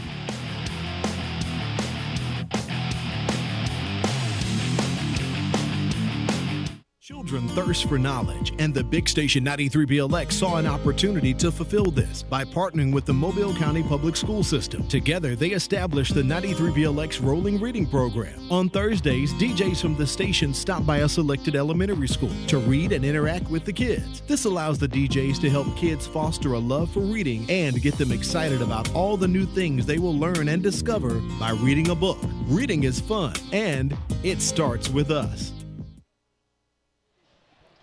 Welcome back to halftime coverage of the Mobile County Public School High School Football Game of the Week. BC Rain on top of Williamson 7-0 at halftime. Tim Finnegan now joined by a very special guest. If you want to know about signature academies in the Mobile County Public School System, Ms. Christy July might know a little bit about it. Just a little bit. Just a little bit. Yeah. You know, last time whenever we talked to you, last season, things were just kind of getting off the ground for a couple of schools. Since then, quite an expansion with programs, even a couple, maybe one or two added to an individual school.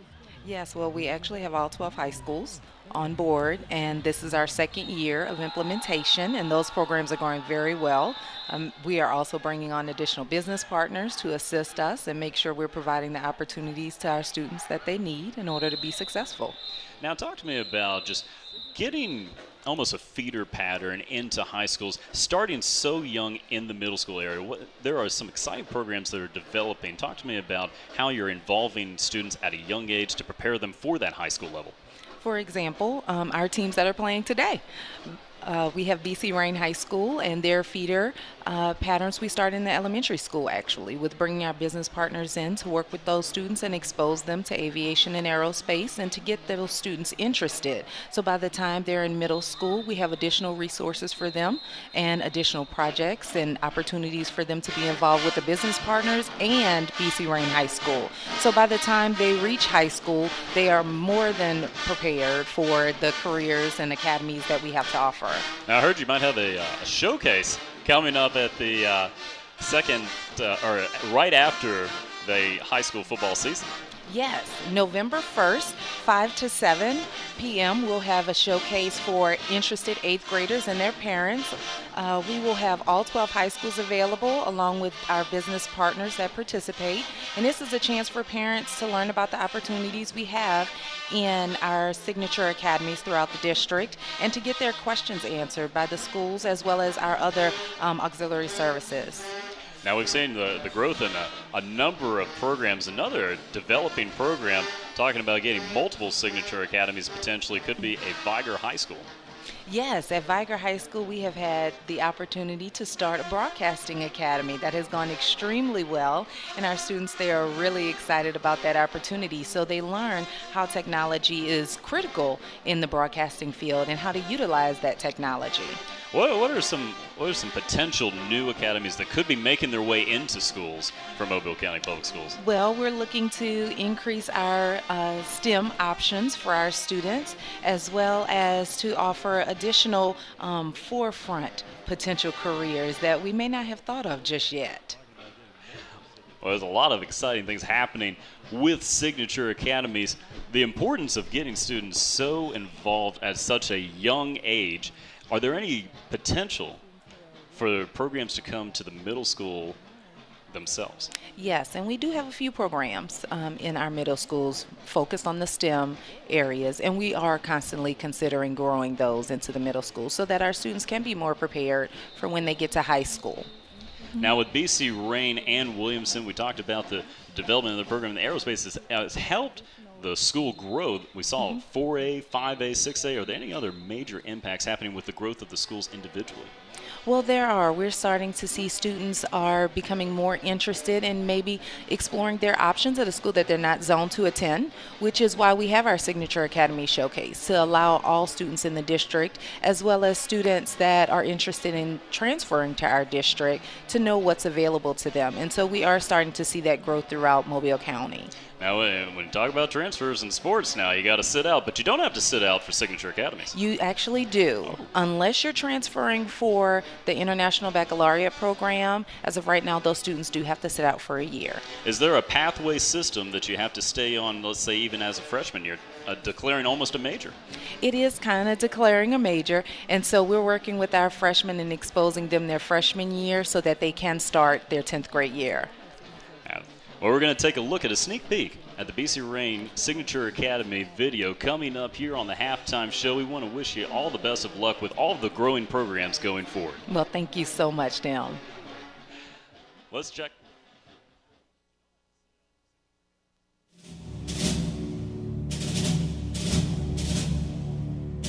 Welcome to BC Rain High School, where we believe in preparing students to be college and career ready. Our mission is to provide all students with a rigorous and relevant hands-on educational experience that will foster lifelong learners. We are proud of our academic rigor and real-world connections in which our students are engaged at all levels, including our Signature Academy of Aviation and Aerospace. Within our school, we believe it is important for our students to be well-rounded and excel not only academically but socially. Our students practice the essential skills necessary for success within a college atmosphere or a workforce environment. Education is more than information found in textbooks. Education is exploration, experiences, and invaluable opportunities to grow.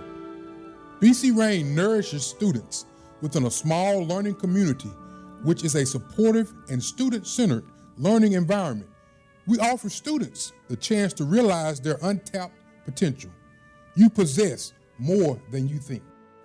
I hope you see the opportunities BC Rain has to offer. I look forward to seeing you during your campus visit. Remember, education is the key to your future. For more information on the opportunities BC Rain can offer you, call 251-221-3233.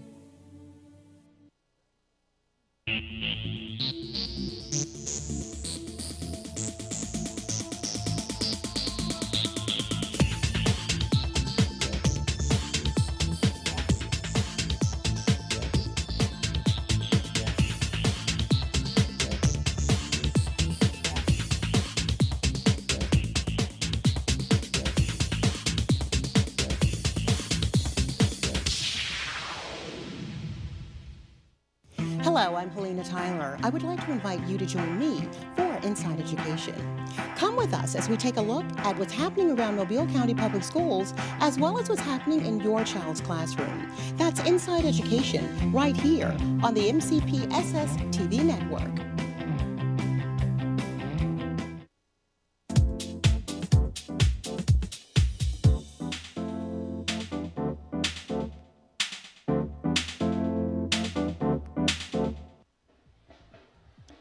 Welcome back to halftime coverage of the Mobile County Public School High School football game of the week. Tim Finnegan, Howard McCain, Al Wheaton bringing you tonight's matchup between the BC Rain Red Raiders, 7-0 over the Williamson Lions. Yeah, you know, it's been an entertaining first half, but let me tell you something else that's been really entertaining, Tim. Uh-oh. For the past few weeks, we've been airing a segment called the Trivia and Kick Challenge. We're about to go into our next segment with Dubray McNeil, a student out at Baker High School who joined me here at Ladd People Stadium. He answered some trivia, got a chance to kick a field goal or at least attempt a field goal, but stay tuned. You're going to get a chance to see if he was able to make that field goal on the Green and Phillips MCPSS Trivia and Kick Challenge.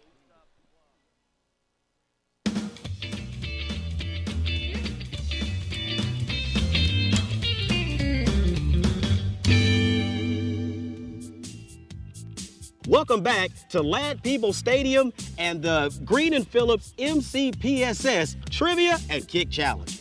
Our next contestant up is Dubray McNeil. He's a senior at Baker High School. Dubray, how tall are you? 6 feet even. 6 feet even. I'm 5'6". He looks like a giant next to me. Now, let me ask you this question. Being 6 foot even, which one do you think is going to help you most on this challenge? Will it be the trivia or will it be the kick? Definitely be the trivia, because kicking is not my strong suit. He's not feeling real confident about the kick, but hopefully he's feeling really confident about this trivia, so we're going to dive right in. All right, listen close, Dubray. Here's your first question, okay?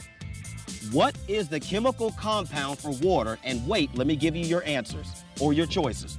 A, J3H, B, H2O, C, W2O, or D, my favorite, R2D. H2O. H2O, that is correct. So, Dubray, we're going to move you from the 15 to the 10-yard line. Good job. All right, here's our second question. Are you ready? Yes, sir. All right. Listen carefully, because this one is a little bit tricky, because it is trivia, right? All right. Which state does not border Alabama? Is it A, Mississippi, B, Kentucky, C, Tennessee, or D, Georgia? Which one does not border Alabama? I don't know. Come on, Dubray. I don't know. Come on, you got to think about your geography. Come on, you know this one. It's right there. It's Kentucky. It's Kentucky is correct. Kentucky does not border Alabama. So, Dubray, you've earned another 5 yards closer to your goal. All right, now we're on the 5-yard line. One more question. You get to kick from the goal line, which is only a 10-yard field goal. Come on, Dubray, you can hit that. Think I can. I believe you can. Here's your third and final question. Listen up. The distance from the center of a circle to any point on that circle is called the what? A, circumference, B, radius, C, diameter, D, unit. The radius. It's the radius is radius is right. It's correct. Nice job, Dubray. So we set the tee up right at the goal line. Dubray set the football on the tee. This is a 10-yard field goal. Dubray. You can make this, buddy. Believe in yourself. Your mom is watching. Kick it like your mom is watching, Dubray. Make us proud. 10-yard field goal, Dubray McNeil. And it's good. It's good. And you said that was the hardest part. You nailed it. Nice job, Dubray. Dubray made the field goal. He is our winner today of a Kindle Fire from Amazon, courtesy of Green and Phillips Injury Lawyers. Dubray, thank you so much, buddy. Great job. Great job. Green and Phillips is proud to be a part of today's event and a sponsor of education. Our first winner of the season coming up on the big play on that one. Dubray McNeil. Nice job, Dubray. Talking about coming up with a big play, I mean, BC Rain, they had a field goal opportunity earlier. Might have to send them some film. We may have to. Dubray McNeil from Baker High School, our first winner on the Green and Phillips MCPSS Trivia and Kick Challenge. You were pretty excited about that one. I was, and it was really hot that day. I was so happy to see Dubray get that thing through because I could probably go get into the shade and get a drink of water. But other than that, great job, Dubray. We had some really, really good contestants. So a little PAT action as we head down for a little Al Wheaton action. Oh, let's do that. Talk with Coach Derrick Sumter of Williamson coming out of the locker room. He said they hadn't had those opportunities to get into the red zone as he wanted to, but what he's concerned about is they've got to play smart. They've got to keep running the ball, keep grounding, keep pounding, and their opportunities are going to come. Got to play a little better on defense and cut down on those turnovers. Those 2 fumbles could have turned into more points for BC Rain. Well, you're right about that, Al. I mean, both fumbles costly, back and forth. Keyshawn Harper fumbling one, but then recovering the next one. Right. Back and forth for both teams. Penalties. Alex Riegel, the only touchdown of the night, 19 yards rushing on the ground in the first quarter action, but it's been a defensive second quarter leading up to halftime. Yeah, and I know that the coach said that, they need to cut down on those turnovers. I still say it's the penalties. The penalties are just being drive killers right now for both teams. Just up and down the field, guys have been able to move the ball pretty much at will in between the 20s. But, Tim, when guys get into the red zone, all of a sudden they start holding, they start jumping into the neutral zone.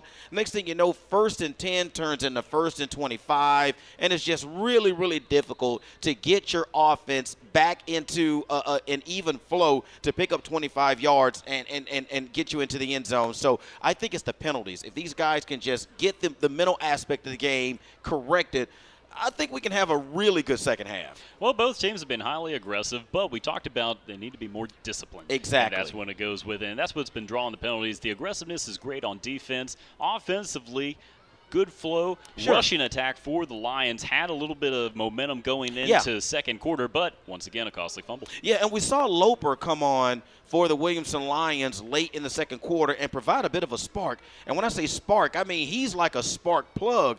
Really about the size of a spark plug, Tim. He's like 5'4", 137 pounds, and you normally don't see running backs that small. But he was able to come in, really provide a spark for the offense. They were moving, just couldn't get it into the end zone.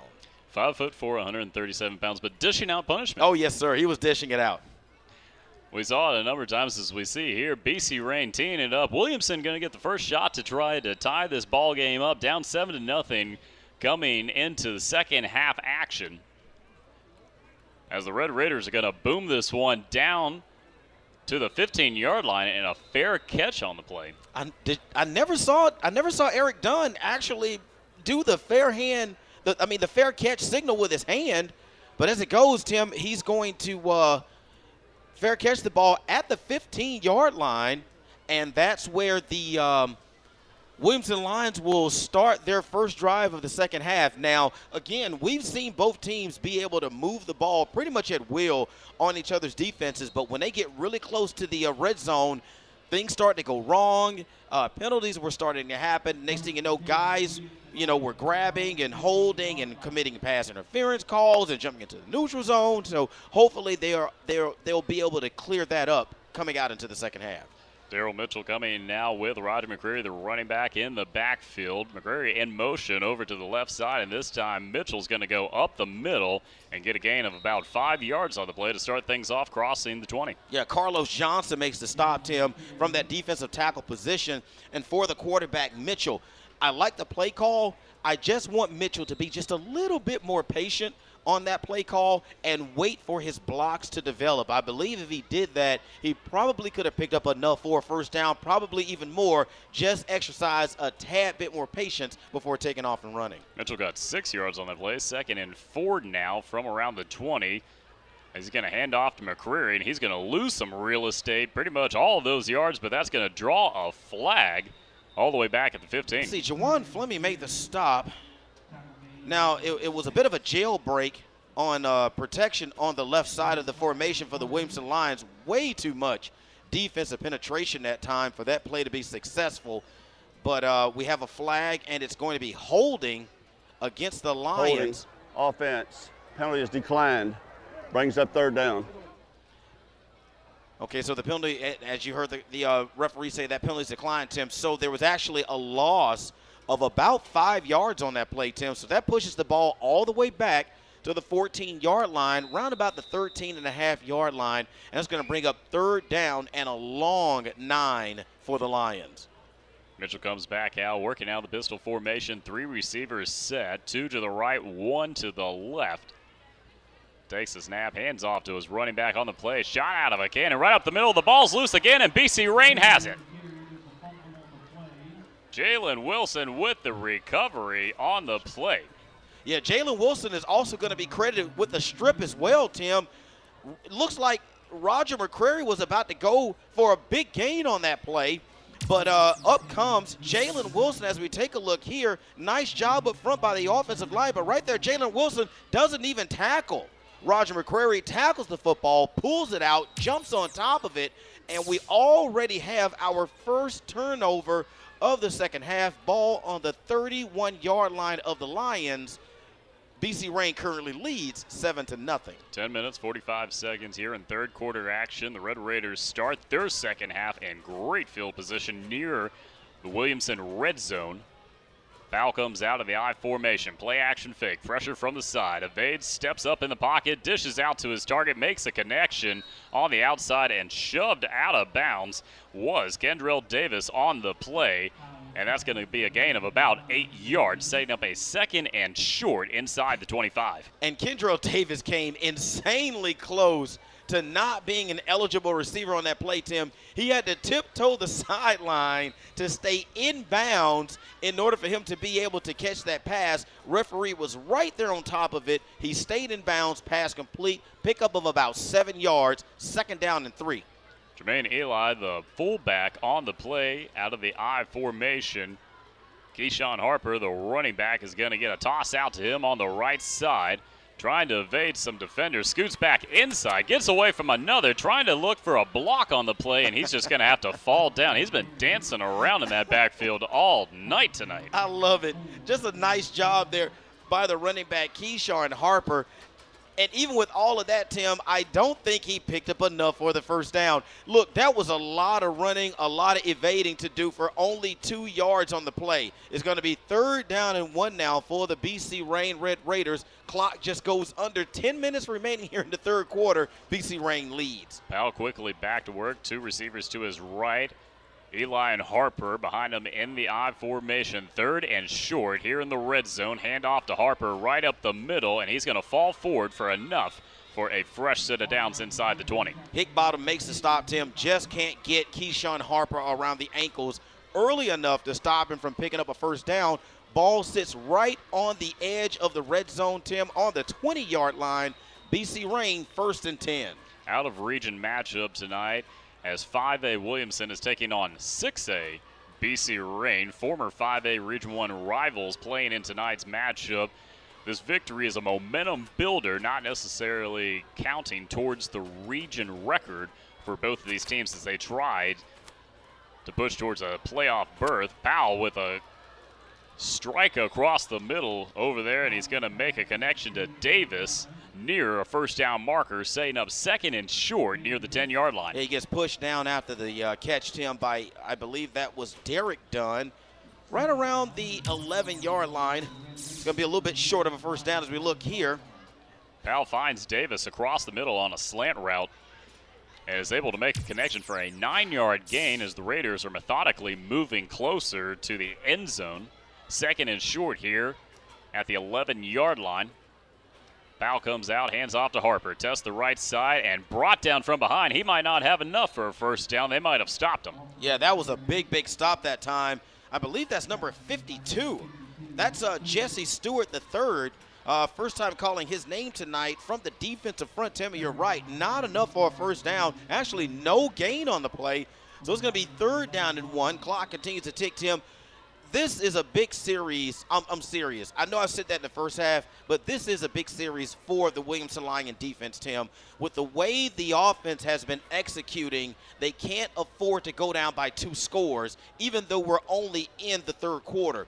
It is huge for the defense to stop these guys and force a field goal attempt. Quick handoff to Eli is going to net a first down and then some as the Red Raiders find themselves inside the 5-yard line after a scramble from the fullback. Wow, what a nice job that time by Jermaine Eli, Tim, to come in and he plays on the defensive side of the ball, so to come in at fullback and to bull his way for a first down inside the 5-yard line, right around about the 4. Jermaine Eli, as we take a look here, just bulls his way. Nice job of keeping his legs pumping.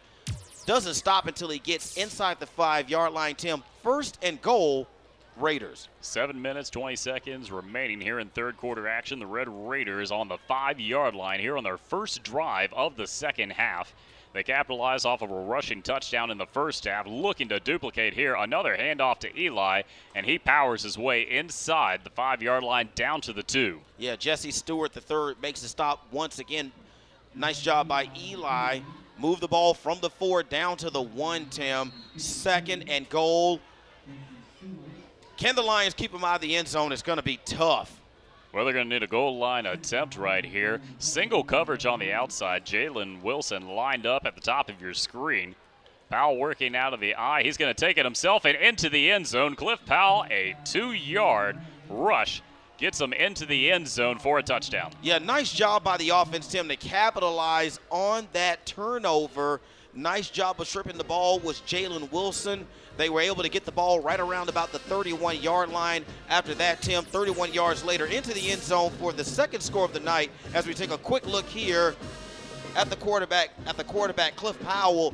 Nice job of just simply putting the ball behind the centers behind and just pushing forward into the end zone. 13-0 our score. Lacey on for the point after. 6 minutes, 30 seconds here in 3rd quarter action. Snap down. Whoa, a fake on the play and a low strike. That's going to be no good on the fake field goal, and that's going to leave our score 13-0. As we take a look now at the area standings, starting off with 5A. We talked about the push towards the playoffs.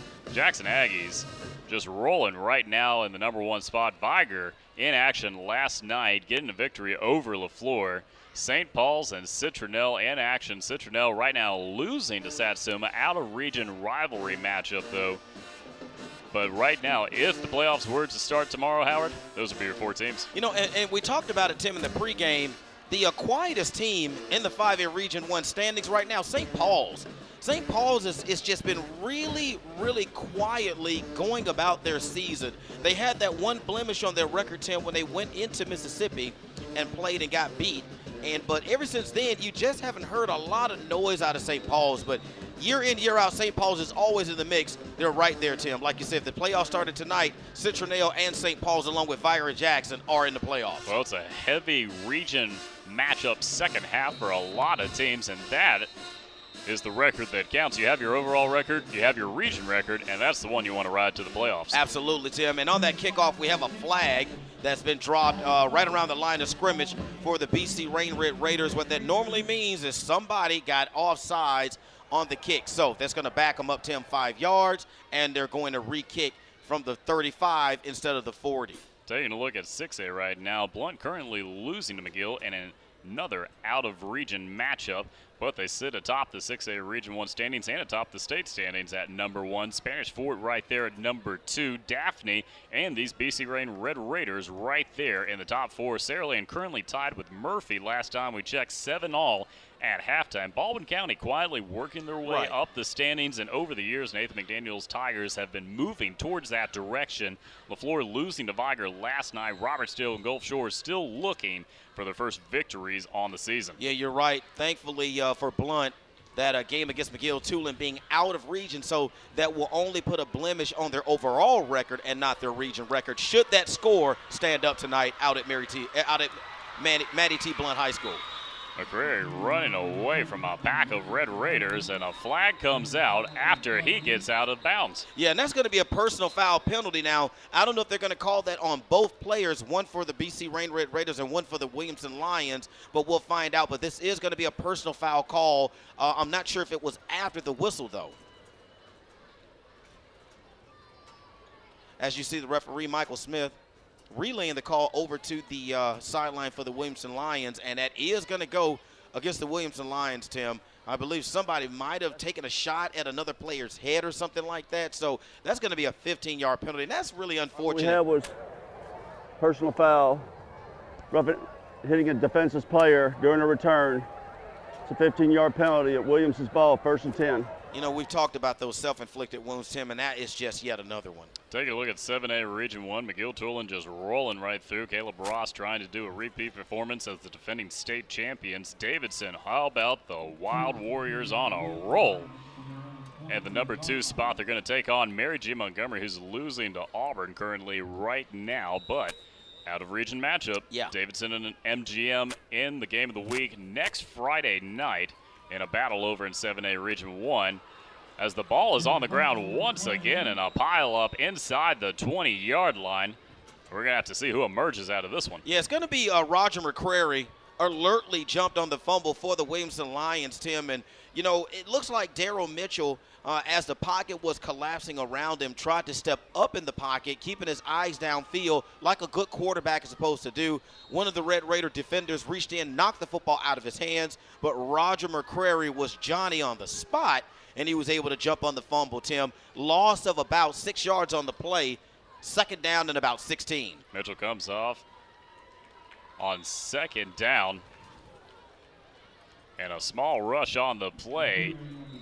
Actually, it's going to go big time, 5 yards, and it's going to bring up a 3rd and 10. Taking a look at 7A Region 1 once again. Baker right there in the number 4 spot. It's going to be an interesting finish to the season as we look at McGill and Davidson pretty much running the table at the 1 and 2 spots. MGM, Baker, Theodore, Murphy all in the mix to finish things out at the end of the season. Yeah, one loss or one victory pretty much separates a lot of those teams. So you're right, as we get deeper into the season, some of these seedings are going to start to be decided. Not only the seedings are going to be decided, Tim, what's also going to be decided is whether teams even make it into the playoffs when we get late into the 8th, 9th, and 10th week of the season. So it should be really, really fun coming down the stretch. Well, we got a couple of major 7A matchups coming up on a couple of Game of the Week matchups as we head down to the field now with Al Wheaton.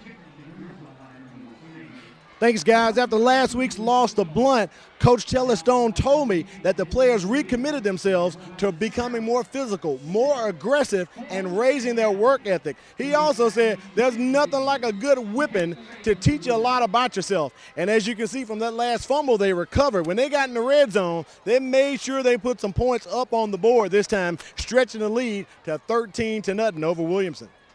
Well, you're right about that, Al. I mean, they weren't going to be denied once again once they were on that goal line. I mean, you had Jermaine Eli, who's about 220 pounds, just pounding away for a couple plays. Then you go to the quarterback, 200 pounds, Cliff Powell, going to powell in. Well, I remember some of those whippings I got when I was a young man, and I don't remember learning my lesson. All I remember is that it was over. My behind was really sore. So hopefully these guys didn't get that type of whipping in practice. Daryl Mitchell coming out here on 3rd and 10. 5 minutes remaining here in third quarter action. Man in motion out of the shotgun. Quarterback keeper on the play. Mitchell up the middle, fighting his way forward, and he's going to be stopped after a 3-yard gain.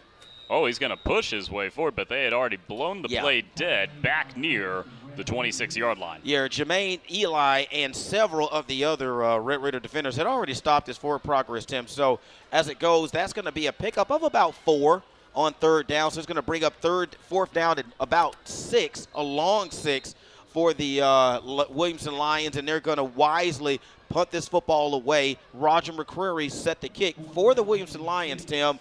4:23 and counting remaining in the third quarter. Lions currently trail 13-0. It's been a fast third quarter.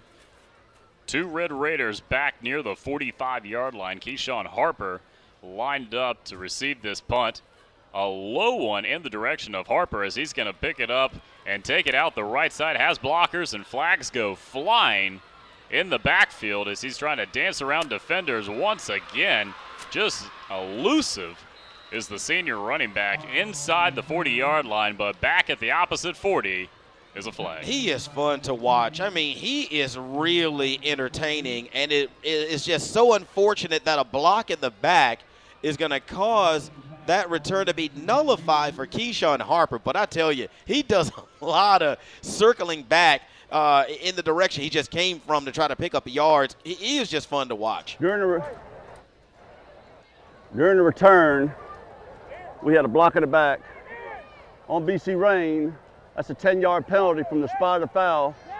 BC Rain, 1st and 10. Well, the penalties have been back and forth for both of these teams on both sides of the ball, and that one hurts. Yeah, and the 2 major components that both teams were hoping to avoid in the second half, well, they've already come back to bite them, Tim. We've already seen the ball gotten turned over, right? Okay, that was a problem in the first half, and we also saw penalties being a part of the first half, and we're seeing that in the second half already. So that's going to push the ball all the way back to the 30-yard line. Their own 30-yard line is where BC Rain starts this drive. Powell comes out, play action fake, pressure from behind, steps up in the pocket, dumps it off to his intended target, and scoots his way up the sidelines. They're going to mark him back near the 45-yard line, but a huge play and a first down coming up with his favorite target of the night, Nick Safford. Yeah, Nick Safford has done a really good job of tight-roping the sidelines, and we've seen him do that several times tonight, Tim. One time I saw him, like I told you, tight roping the sideline just to even stay an eligible receiver on the field, was able to stay in bounds and make the catch. As we look here, nice delivery out into the right flat from Powell to Safford. You see right there, tip, just not able to stay in bounds. They mark him out right at the 44-yard line, first down. First set of downs, 3 minutes, 34 seconds here in third quarter action. Powell comes out, hands off to his running back on the play, up the left side and ripped down from behind, but not until Alex Ringgold comes up with a huge play for his offense and into Lions territory. Yeah, we saw him bust a 19-yard touchdown run in the first quarter, Tim, to put the Red Raiders up by a score of 7-0. And here, another huge hole on the left side. I tell you, when he gets the football, he is a good-looking back once he get out into the flat. Really more of a north-south runner, doesn't really make a lot of cuts. As you see here, he just puts his head down, Tim, and just runs to daylight, pushes the ball all the way out to the 39-yard line of the Lions, Tim, first down. Ringgold scoring a touchdown in first quarter action, 19 yards out. He's going to get another carry, this time up the left side, runs through a defender, and Ringgold has a nice gain of 9 yards near the 25. Yeah, Derek Dunn goes under Ringgold and makes that stop, Tim. Nice, again, good pickup on first down. Not quite 10 yards, picks up 9. So it's going to be second down and 1. Second down and short now. Ball sits on the 25-yard line, Tim. We're already around 2.5 minutes left in this third quarter. Like you said, really fast quarter here at Ladd Peoples Stadium. Well, it looks like the referees are going to talk this one over.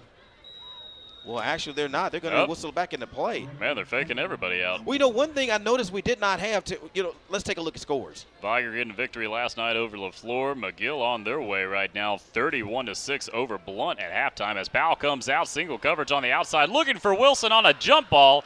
and pushed out of bounds on the play. Auburn all over MGM 35-7. Satsuma on top of Citronelle 19-14 in third quarter action. Murphy takes the lead in fourth quarter action. A fast game over Saraland 21-14. Enterprise all over Theodore 38-3 in second half action. And that's not that surprising of a score that Enterprise Theodore scored, Tim, because honestly, Enterprise is a really good football team. So for Theodore to travel all the way to Enterprise, which is really tough to get to, from what I understand, I've never visited there, but I do understand it's a really tough place to travel to for Theodore to go in and actually be down by 35 is a bit of a surprise, but not really as we get flags, Tim. Not sure if the offense jumped and caused someone to jump into the neutral zone or it was just a neutral zone infraction. That ball, snap infraction on BC Rain. It remains third down. Now, Tim, I'm not sure. There's only 2:06 left in the third quarter. Did we ever have that state-mandated heat-related timeout? Not yet. I thought we were about to get that, but then they whistled it back into play. Okay. But it looks like they did earlier in the quarter. It's gone by that fast. Yeah, I think you and I might have been yapping about something. I think we might have been talking about me getting a whooping. And we might have missed the heat-related timeout. Did you get a lot of those when you were coming up? No, I was. You didn't. I was one of those good kids, you know. Oh, come on, man. Come on. Everybody got one. Maybe a couple times. Foul comes out here on 3rd and 6. Has the target on the outside. Makes the connection with Wilson. Steph Farms, one defender, spins out. A ball is out on the play. Is it still in bounds? A pile up over there near the 13-yard line. And Williamson says they have it, and they signal. That is huge. Wow. That is really big. That is really, really big for the Williamson Lion defense, Tim, because it looked like BC Rain was marching for another score. As we take a look here on the replay, Cliff Powell finds his target, Jalen Wilson, out in the flat. He's able to get away from run defender, and that's just an awesome job right there by Alexander Scott to just punch the football out from Wilson. Ball stays in bounds. Luckily for the Lions, they make the recovery at the 13-yard line of their own 13-yard line, Tim. 1st and 10. Huge turnover in the red zone. A little bit of movement there. No flag as McCrary's going to get a carry, but go nowhere. And the Red Raiders now, Tim, and probably for the rest of the game, they're going to load up to stop the run. And they're going to force Williamson to have to throw over the top of them. If that is what they're going to give the offense has to take that, Tim. They can't continue to try to pound the football at the Red Raiders when they're loading the box. If not, they're just going to have a bunch of 3-and-outs, and the score is going to stay 13-0 until we hit 0-0 in the fourth quarter. So on offense, you got to start taking what the defense gives you, and that's the pass. Red Raider defense coming out to stop the run on first down, setting up 2nd and 10. 1 minute remaining here in the third quarter. Williamson trying to run off some personnel before the snap.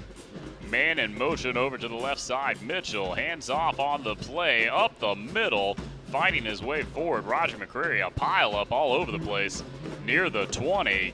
And is going to get about a 5-yard gain on the play. Williamson trying to find some momentum. 40 seconds and counting here in third quarter, and there is a player down for BC Rain. Well, Carlos Johnson made the stop, and Tim, I think, I can't quite see the number. I want to say it was 52, and it actually was 52. That was Jermaine Eli that was slow to get up off the turf. He was able to get up and make it to the sideline under his own power, but since the play, since the time had been stopped, he has to come off the field for at least one play. So he makes his way over to the sidelines. Ball is on the 19-yard line.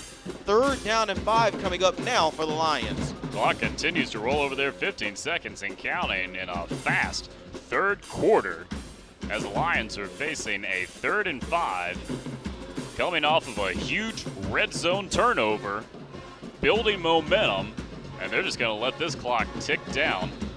Oh, actually. That's it. Well, I thought they were going to try to call a timeout right there, but that's going to take us into fourth quarter action. The BC Rain Red Raiders leading 13-0 over the Williamson Lions. The Lions trying to find some momentum. And speaking of numbers, Howard.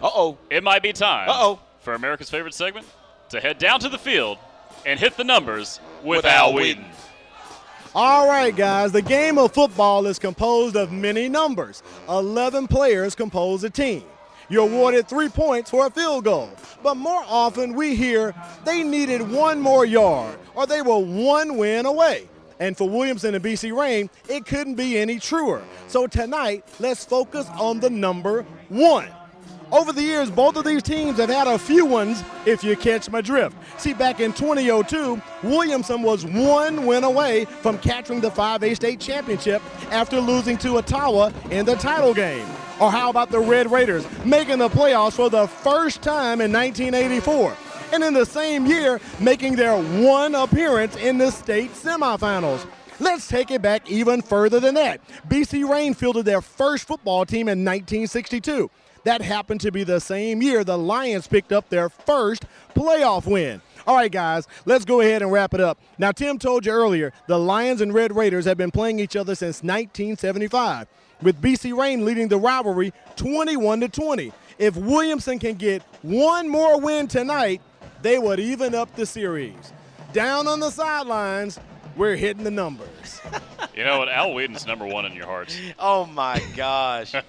That was another awesome. phenomenal job. This Lions hand off to Loper, but he's not going to get any yards, not even 1 on the play. Oh, well, he did get 1 yard. He did get 1 yard. That has got to be one of the coolest segments that we do on these broadcasts. I really look forward to it, Tim. It's just awesome. I really do enjoy it. But looks like we have a problem with the scoreboard. It's really the clock. Well, it looks like they may have reset it now. So I believe it's a possibility that play is not going to count because they were not able to start the clock. The fourth quarter started, but the scoreboard didn't. It kind of did, and I think it kind of didn't.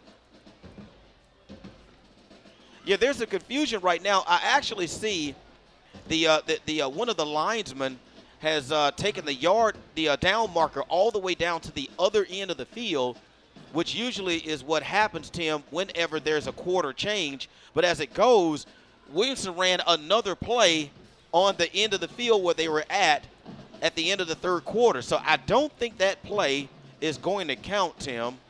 So they're going to move everything down to the opposite end of the field, which is where that previous play should have been run. And I think that Williamson is going to get a chance to rerun that play again. Talk about a free play. What if they would have gone for a touchdown? I know. Oh, my gosh. Controversy out the wazoo on that one. Oh, that would have been awful. Oh, my gosh, that would have been awful. People would be talking about that one. A free play in the Williamson line. So when play resumes, the ball will be on the 20-yard line of the Lions. It's going to be 4th down and 3, Williamson. I don't think they're going to punt. I actually think they should, considering the fact that they are deep in their own territory, and if they do not pick up this first down, then the Red Raider offense is going to take over with wonderful field position here in the fourth quarter. Well, I don't see Daryl Mitchell on the field just yet. I don't see him. Now, I do see McCrary, who's normally the punter. It's a rivalry game. Howard, you got to go for it. It's 12 minutes left. You're down 13. Here in fourth quarter action, officially. It's officially fourth quarter action now. It's official. You're right. Well, nonetheless, they line up at a spread formation here on the punt. 4th and 3. BC Rain with a man back at the 50-yard line. McCreary's going to take it himself. Has some blockers. Trying to fight his way up the field. He might have enough. Boy, it's going to be super close. They're going to have to look at this one. Well, you know what? He's going to pick it up by about a yard and a half, actually. So they're already moving the yardsticks. 1 yard? 1 yard. The number 1 coming up again. Roger McCreary hit the number. He hit the number, Tim. He hit the number 1. So we take a look right here. McCreary just taking it himself. A dangerous play on the fake punt. He had a while to go, but he got enough for a fresh set of downs. What a gutsy call. Well, they lulled him to sleep with that formation that they switch into prior to the punt. BC Rain was expecting punt.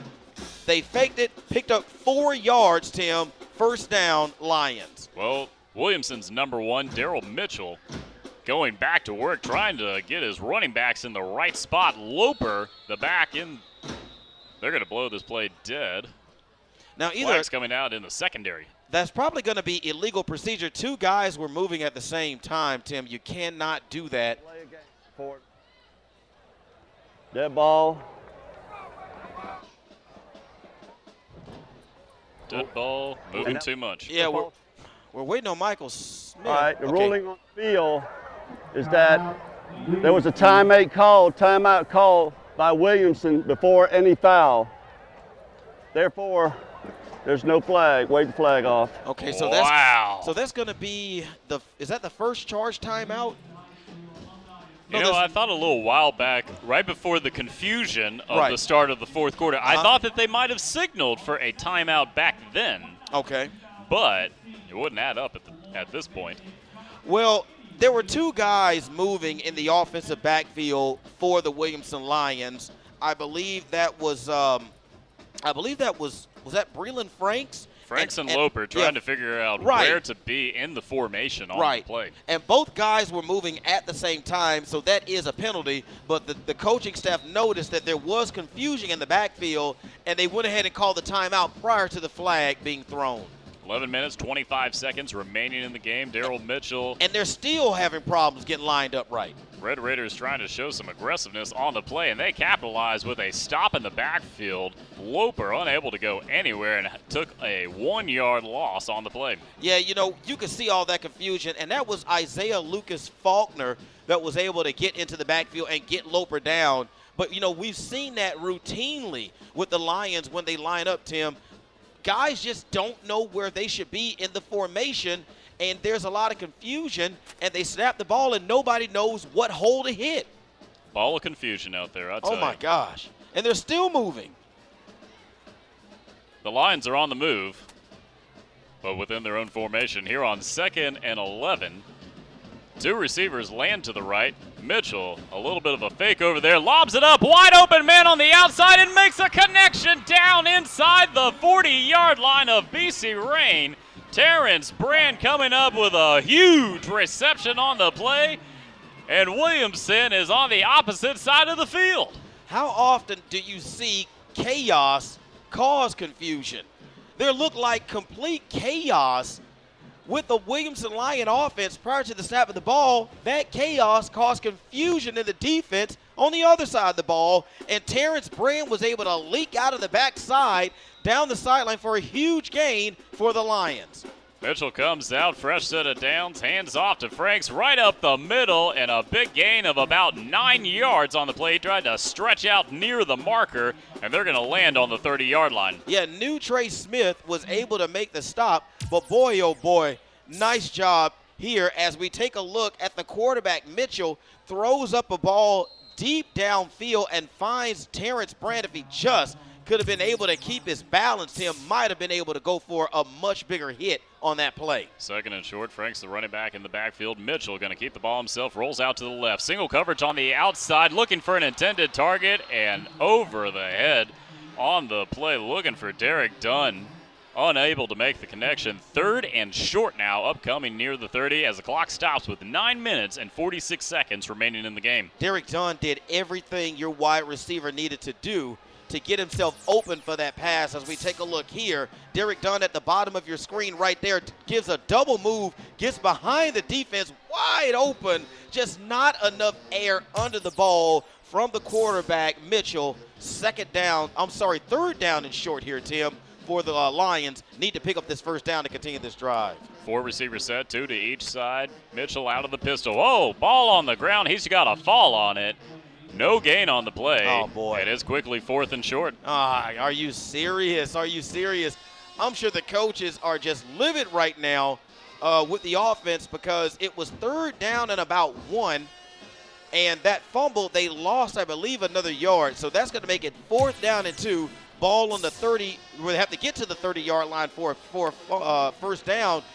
Looks like Mitchell just lost concentration on the snap. Hasn't done that all night. Waits to do it in a very unfortunate part of the ball game, Tim. 9:23 and counting in the 4th quarter. They trail 13-0. Williamson converting on a big 4th down, but off of a fake punt earlier on this drive. Mitchell back to work.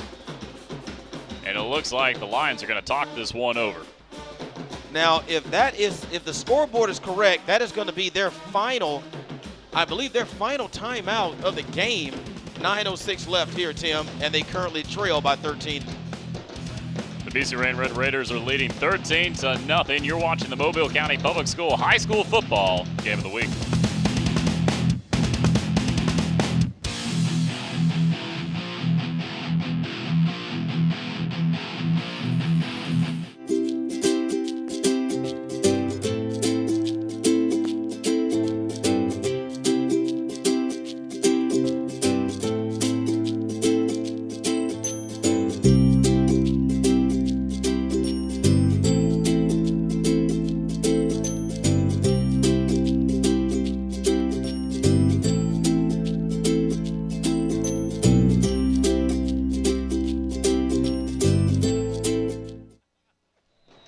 Welcome back to fourth quarter action of the Mobile County Public School High School Football Game of the Week. The BC Rain Red Raiders leading the Williamson Lions 13-0. Tim Vinny and Howard McCain, Al Wheaton bringing you a huge matchup from Ladd People Stadium right now. A rivalry, out-of-region matchup, Howard, dating back to the 70s. But right now it's been a defensive battle throughout the night. If you're just now joining us, 2 rushing touchdowns got the BC Rain Red Raiders on the board. Coming from first quarter action, Alex Ringgold having a 19-yard touchdown run. Cliff Powell, the quarterback for BC Rain, a goal line rush for a touchdown as the Lions find themselves 4th and short here. Daryl Mitchell bringing it up the field. He runs through a defender for a first down inside the 30. That's all they needed.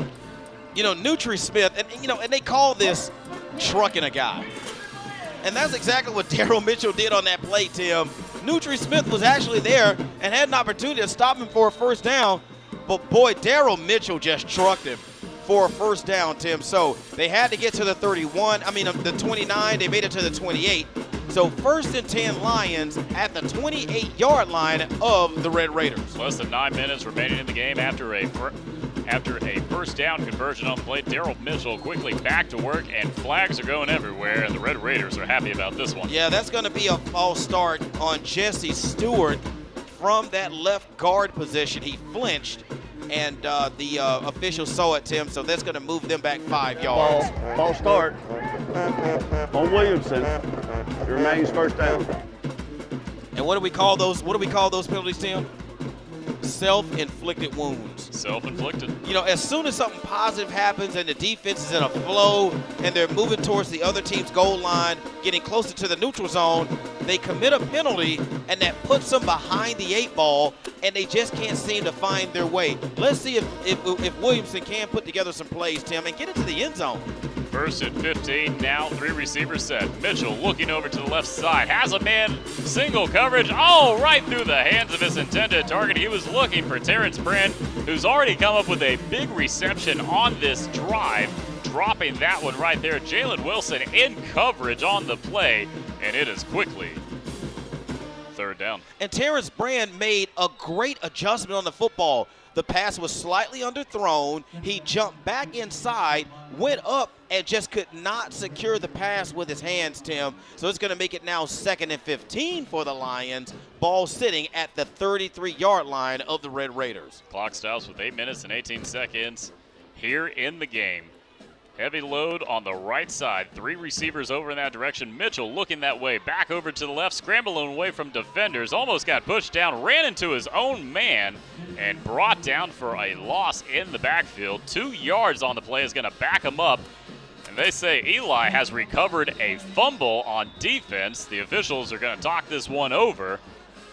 Yeah, Tim. I'm sorry, I didn't mean to cut you off. But normally when there's a fumble on the play, the official throws a beanbag to mark the spot. We're going to take a look here. Daryl Mitchell getting drugged down, runs into his own man right there. Ball is out. Tim, that is a fumble. Based on our and looks like Michael Smith and the officials are going to get it right, Tim. They've awarded the football to the Red Raiders. Heads-up play on the recovery. I believe that was Jermaine Eli Jr. that was able to make the recovery for the BC Rain Red Raiders. And once again, Tim, a penalty moves the Lions back. A turnover gives the ball right back to Rain. When you take a look at that replay, the ball clearly out. Yeah. But it didn't seem like anyone on the field knew about it except Eli. Heads up play from the leader on the defense. Harper right up the middle for a first down and then some. About a 12-yard run from the senior running back gets them into Williamson territory. The clock continues to roll. 7 minutes, 40 seconds here in our game. Yeah, Hickbottom makes the stop, Tim, and right now the Red Raiders are in pretty much just clock-eating mode. Nothing the Lions can do from the sideline to stop the clock because they've already spent all 3 of their timeouts that they had in the second half, Tim, with almost 7.5 minutes left. BC Rain is just going to take their time. They're not going to snap this ball with more than 5 seconds left on the play clock. Right now, the play clock at 10.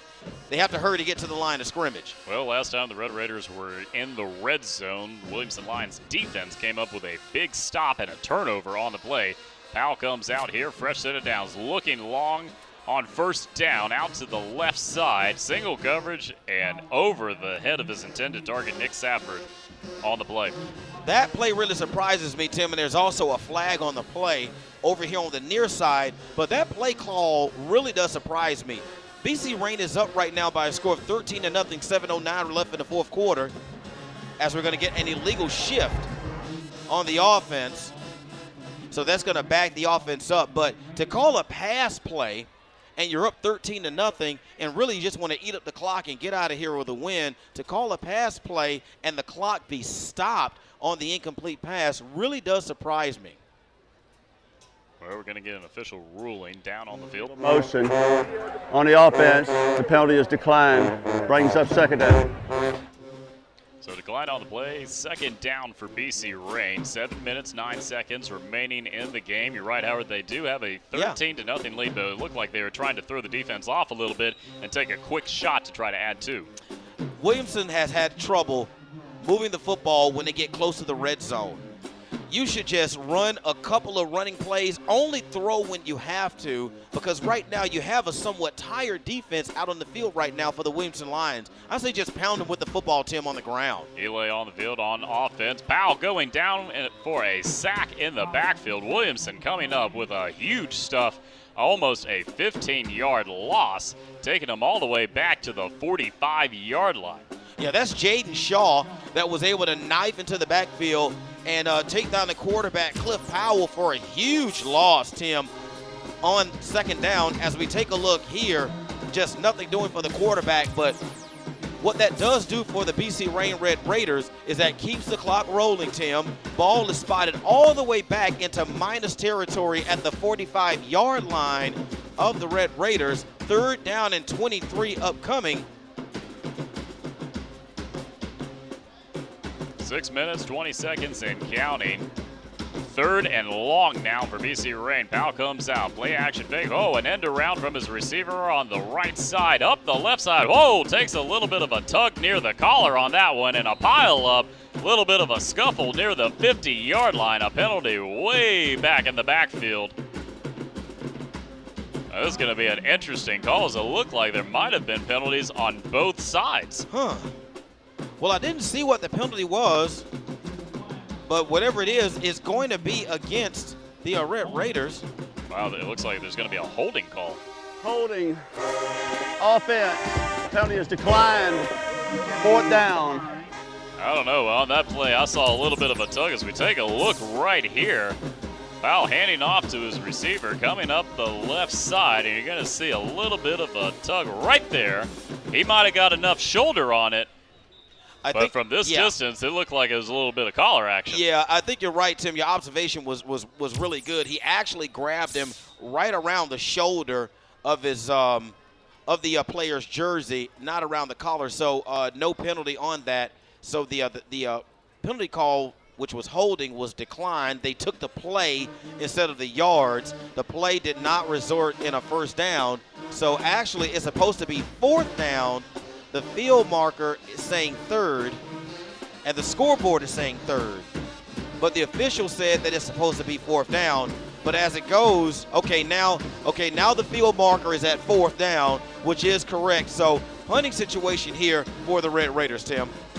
Less than 6 minutes remaining in the game. BC Rain looking to punt this way. Williamson with 2 receivers down near the 20-yard line. Down 13 points here in fourth quarter action. A high short punt is going to get waved off and taken by Dunn at the 25-yard line, and Williamson is going to have life once again. No timeouts, Howard. 5 minutes, 41 seconds to work with. You're down 2 touchdowns. BC Rain unable to convert on I'm not sure if it was a designed fake point after for the 2-point attempt or not, but nonetheless, 13-0 is our score. BC Rain trying to hold on to a shutout here at Ladd Peoples Stadium. Yeah, I actually think that 2-point conversion was not planned. I think there was a mishap on the snap from the center, from the long snapper to the holder. The snap was a little high. The holder had to stand up to catch it, and he just tried to make something out of nothing after that. So, but right now, Tim, 5:41 left. We're now into the state-mandated heat timeout here in the fourth quarter, so that's why we have a stoppage in play. No timeouts have been called by either one of the teams. But tell you what, let's do this. Let's go down to the sidelines with Al Wheaton. Guys, Rain head coach Telly Stone told me before the game the move to Class A has raised the level of intensity in Red Raiders football. After tonight's game, they return to Region play, and he knows every game matters in 6A Region 1. He said what they've got to do is treat every week like they're in the playoffs. It could be one loss, and they are out of it. So they've got to focus, and after tonight, when they return to region play, they know they've got to handle their business trying to make it to the playoffs for the second year in a row. You're right about that, Al. I tell you what, the BC Rain Red Raiders currently the number 4 seed right now in 6A Region 1. If the playoffs were to start tomorrow, the biggest success for Telly Stone at BC Rain, 3rd round appearance, eventually losing to the eventual state champion St. Paul Saints in the 3rd round.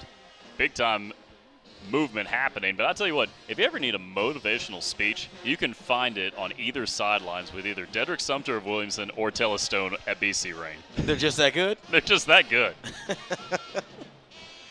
First down for Williamson. 5 minutes, 41 seconds to work with. Down 2 scores. Mitchell's going to air it out. Double coverage on the outside. Whoa. What a catch on the serious? play. Are you kidding me? Roger McCreary right off the fingertips. And just like that, Williamson's in business at the 40-yard line. Tim, Christopher Emanuel and Nicholas Safford were in perfect position. That ball had to be placed perfectly, and then the receiver had to have perfect concentration. As we take a look here at the pass, 2 guys there, and the only guy that could catch it caught it, and that's Roger McCreary. What a play! McCreary now lined up at running back. Fresh set of downs after the huge gain through the air. Mitchell looking to go back to work. Throws a strike, finds Brandon. 2 flags come out on the play near the 40. Yeah, and that's right around the line of scrimmage, Tim. Now, one of them may be holding. Now, there is one way over on the far side of the field, right in front of the BC Rain bench. So, could these be offsetting penalties? We're going to find out here in just a second for Michael Smith. But one observation, Tim, if you noticed on that play, the quarterback, Daryl Mitchell, had time. He had time to set his feet, find his receiver, stride towards the receiver, and deliver the football right to the numbers of the receiver.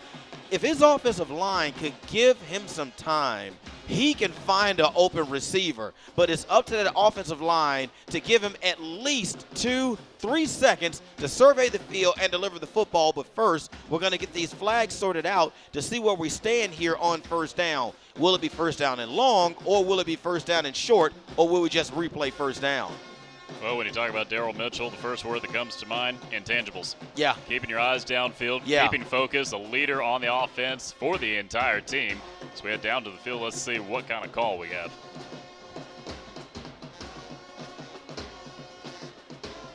You have illegal touching on Williamson. That also carries a loss of down, brings up second down. Okay, so the receiver, who was Terrence Brand, must have gone out of bounds under his own power, and when he came back onto the field to play, Tim, he was the first one to touch the football, and that's illegal. 45-6, McGill all over Blunt. Baldwin County 28-7 on top of Bryant. Auburn all over MGM, 42-7 in fourth quarter action. Satsuma breaking away from Citronelle, 33-21. Murphy defeats Saraland 28-21 on the road. Enterprise all over Theodore 45-3. Mitchell airs it out on the right side, this time broken away before Derek Dunn could even get to it. Yeah, he was covered up by Chase Dickerson on the right side, Tim. That was just going to be a difficult pass to complete. Taking a look at the 5A standings, Jackson and St. Paul's right there, 1 and 2. In the action, the Williamson Lions way down the chart. Viger getting a victory down there, considering for votes outside of the top 10, but they may be moving their way up in the second half of the season. Yeah, currently ranked 16 right now with the 5A standings. 3rd down and 15. 5 minutes, 14 seconds remaining in the game.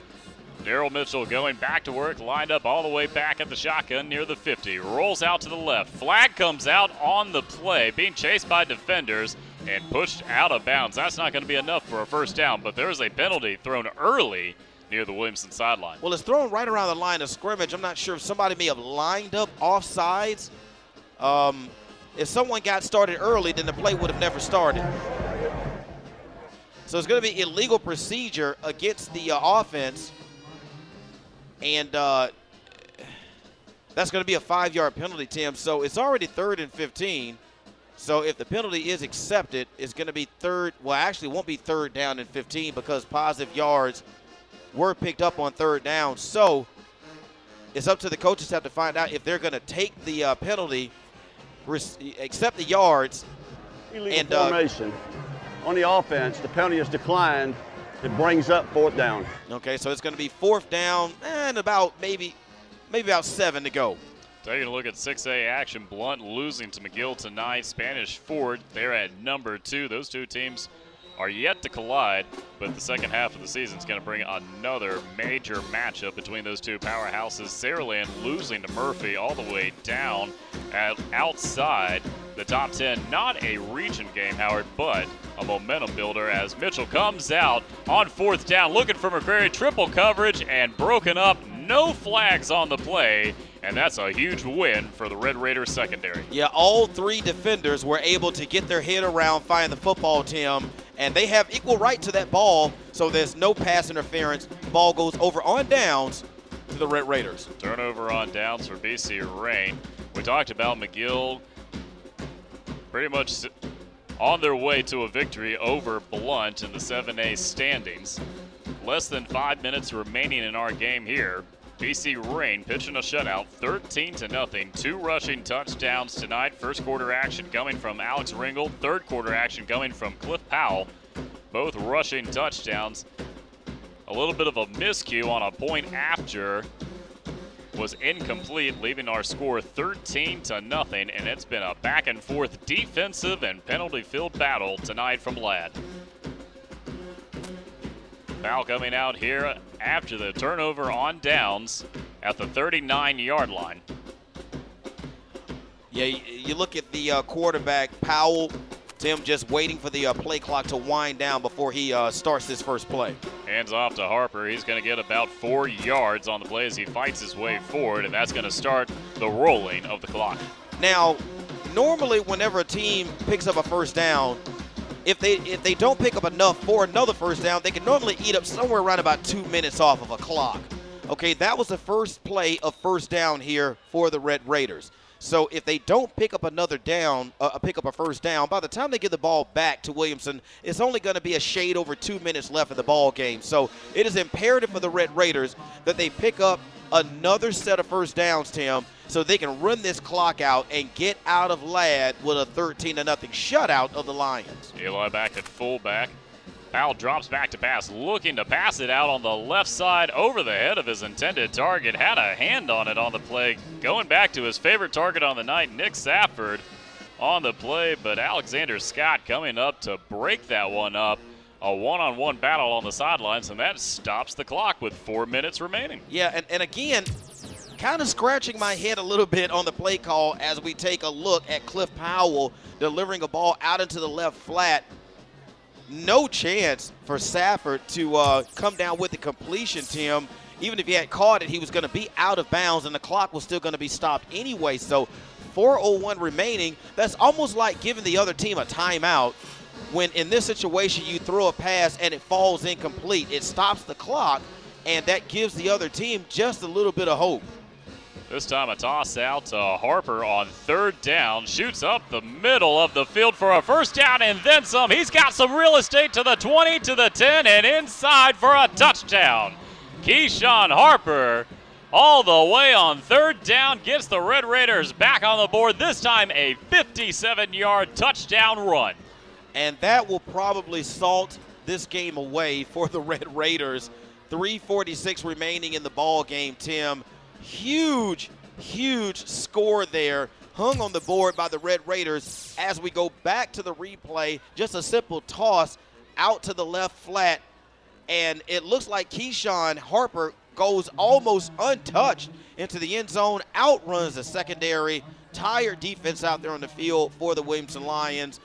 Touchdown, 57-yard variety for the Red Raiders, Tim, and that pushes the lead up to 19-0. Well, it looks like BC Rain's looking to go for 2 here as Cliff Powell in the offense is still on the field. Clock stops 3 minutes, 46 seconds here in the game. Now, there must have been a celebration penalty at the end of the play, because the point after attempt has been moved all the way out to about the out to about the 17-yard line. So that's exactly 15 yards. So there must have been a celebration personal foul penalty at the end of the play. So they assessed that on the point after attempt. So instead of the point after attempt, Tim, being 19 yards, this is going to push the ball all the way out to the 18. So this is actually going to be about a 35-yard point after attempt upcoming. Powell, the new holder, first time tonight on a point after attempt.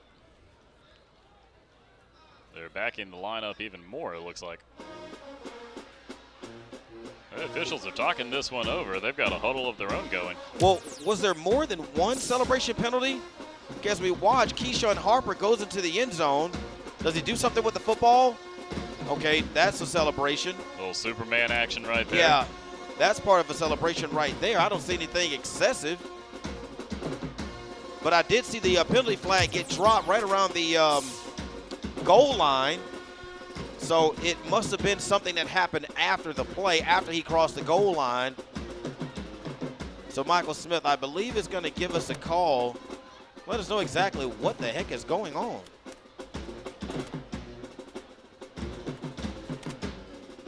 Well, nonetheless, the BC Rain Red Raiders are going to attempt a very long point after.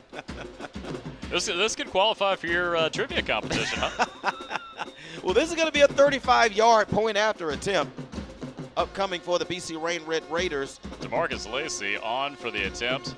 Whoa, and it's going to go way over everybody's head. That is a live ball. That is a live ball. Into the back, Williamson trying to pick it up. Oh, but it looks like Lacey's able to get back on top of it. And that's going to end up an incompletion nonetheless, leaving the score 19-0. The BC Rain Red Raiders leading 19-0 over Williamson here in the Mobile County Public School High School Football Game of the Week.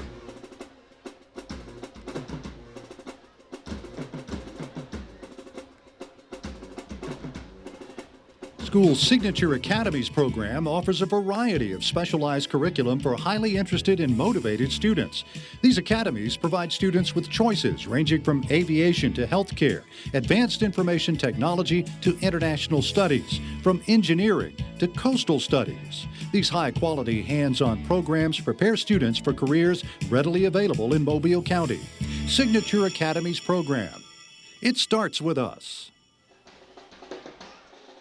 Welcome back to the Mobile County Public School High School Football Game of the Week. Tim Finnegan, Howard McKay, Al Whedon bringing you tonight's matchup between the BC Rain Red Raiders and the Williamson Lions. 3 minutes, 46 seconds remaining in the game, and Keyshawn Harper might have put that one away with a 57-yard touchdown run after an extremely long point after attempt going nowhere on the play. That leaves our score 19-0 here in fourth quarter action. Yeah, and I believe, if I'm not mistaken, if the defense is able to pick up that botched snap from the point after. I believe they're able to pick that up and run that back. I believe that is points for the defense, isn't it correct? If they were able to get on top of it. Yeah.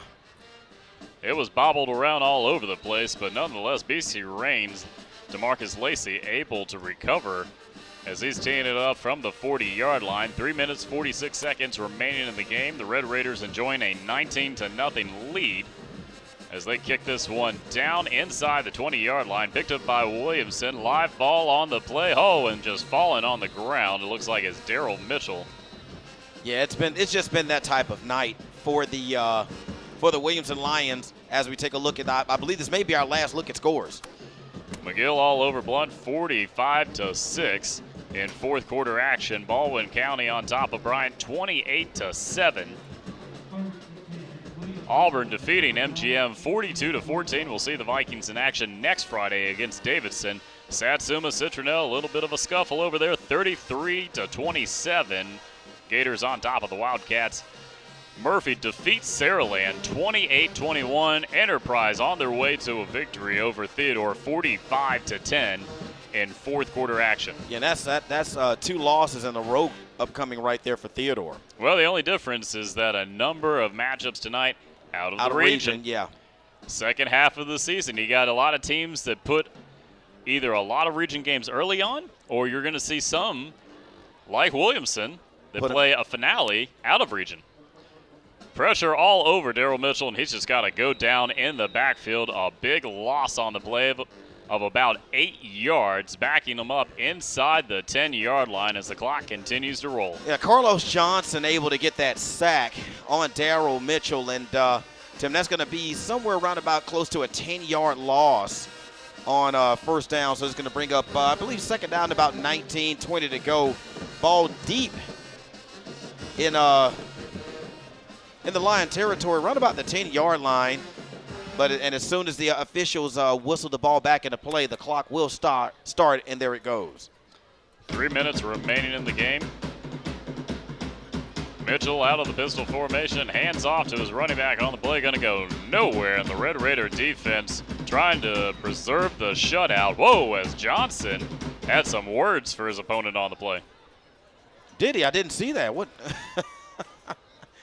Yes, it's been, like I said, it's been a really frustrating night. He's a little fired up. Yeah, freshman defensive lineman making a play. Yeah. You got to be excited. And it's been a frustrating night tonight for the Williamson Lions as we look at some finals. Baldwin County defeating Bryant 35-14 as that game has just gone final. Out of region matchup, but the Baldwin County Tigers, a dangerous unit for these BC Rain Red Raiders in 6A. Mitchell right up the middle as he's going to get a gain of about 12 yards on the play, crossing the 20. Yeah, he was tackled down by Joshua Bryant on defense for the Red Raiders, Tim. You're right, that's going to be short of the first down by about 5 yards. So, of course, with under 2 minutes remaining in the ball game, the whole field now is 4-down territory for the Lions until that clock hits 0-0. And as it goes, the Lions cannot stop the clock, Tim, as I believe instead of going for it on fourth down, the Lions have elected to punt. The play clock is around 5 seconds, and they don't have the personnel on the field and in place, and I believe they're going to get a delay of game penalty. And that's what's coming up. The last time they did a punt, they faked it and was successful. I don't think there's going to be much faking on this one, Tim. This is going to be fourth down and more than 3 yards as it was in that previous possession. So I think they'll punt this one away, Tim, and just play defense for the next minute 10 and just try to get ready for next week. Well, they're going to spread them out, and BC Rain's preparing for deja vu. Low snap. Whoa, they will punt it away this time. A high one. Whoa, a scuffle down there. Oh, a little bit of action near the 40-yard line as the officials are all over it. No flags yet, but it looks like a little bit of a tussle down near the 40-yard line of Williamson between two players. Yeah, and I like the fact that there was no flag, Tim, as we've just gone under 1 minute left in the ball game. I like the fact that there wasn't a flag. You know, right now guys are frustrated. The officials just want to go ahead, just like everybody else on the field does. They want to get these last 55 seconds over in this ball game. don't throw any flags that would necessarily keep the game longer than it actually should be. So 55 seconds left on the clock, Tim. The ball is on the 48-yard line of the Red Raiders as Cliff Powell and the offense make their way back onto the field, probably for the last couple of plays of this ball game. And the Lions currently trail 19-0 as we get a handoff here on first down. Well, the Raiders are just going to try to roll some clock here. Pitching a shutout 19-0 here at Ladd People Stadium in the Mobile County Public School High School Football Game of the Week. And Tella Stone's BC Rain Red Raiders have been quite impressive tonight. Yes, they have been, and they needed this game against Williamson. They actually needed this win, Tim, to kind of get themselves, I guess, healthy mentally after that crushing loss to the hands of the Blunt Leopards last week. Another fresh set of downs as the clock continues to roll. Less than 20 seconds remaining in the game, and the Raiders are just going to continue to run this clock out. Hey, Tim, I think a drone just flew in here. Or is that a moth? That is a huge – you know what? It seems like at least once a week some huge bug comes in and disturbs the broadcast, and I promise you this one is about the size of a drone. The BC Rain Red Raiders capture a shutout victory, 19-0. Back-to-back shutout victories here at Ladd People Stadium this week. Viger doing it to LaFleur last night. Right. BC Rain over Williamson. Both nights, the away team coming away with the shutout. Yeah, and BC Rain was just impressive, Tim, on both sides of the football. Not only offensively hanging 19 points tonight, but defensively keeping the Lions out of the end zone. And some of the help being kept out of the end zone for the Lions was actually on themselves, Tim. A lot of penalties, turnovers, and things like that when they get down close to the red zone. So for the Williamson Lions, Tim, they're going to come away from this thing just not able to put a point on the board tonight. Well, it was a great defensive effort for BC Rain and the Red Raiders rushing attack. Yeah. 3 times tonight. Alex Ringel getting things started off in first quarter action. 19-yard rushing touchdown. Over in the third quarter, Cliff Powell, the quarterback, a 1-yard goal line push forward for a touchdown. And then in the fourth quarter, sealing the deal, senior running back Keyshawn Harper, 57 yards. They missed a couple of point afters, but they didn't need them. They did not need them tonight, but valiant effort put forth by the Williamson Lions. Still have some things they need to get cleaned up, Tim, as we get towards the end of the season and get really deep into region play. Well, Tella Stone has a victory, and right now he's got an interview with Al Whedon. Thanks so much, guys. We're here with winning coach Tella Stone. Coach Stone, 19-0, tough win tonight. It wasn't pretty, but you got the job done. Like you said, it wasn't pretty at all, but we'll take them any kind of way we can get it. It's a win, and happy that we got back in the win on the winning side. Something to build off of before we go back into region play. We was able, I think the defense came out and continued to play well in the second half, and we was able to get the ball in the end zone. 2 of the times we got in the red zone, which we wasn't able to do in the first half, and that was the difference. Next week you got Daphne back to region play. Talk about that, Coach. Coach King is doing a great job over there with that team. He's got them going in the right direction now. We know it's going to be tough with the size that they have up front. Okay. So I hope that our guys just come to work this week and get ready to match their level of physicality.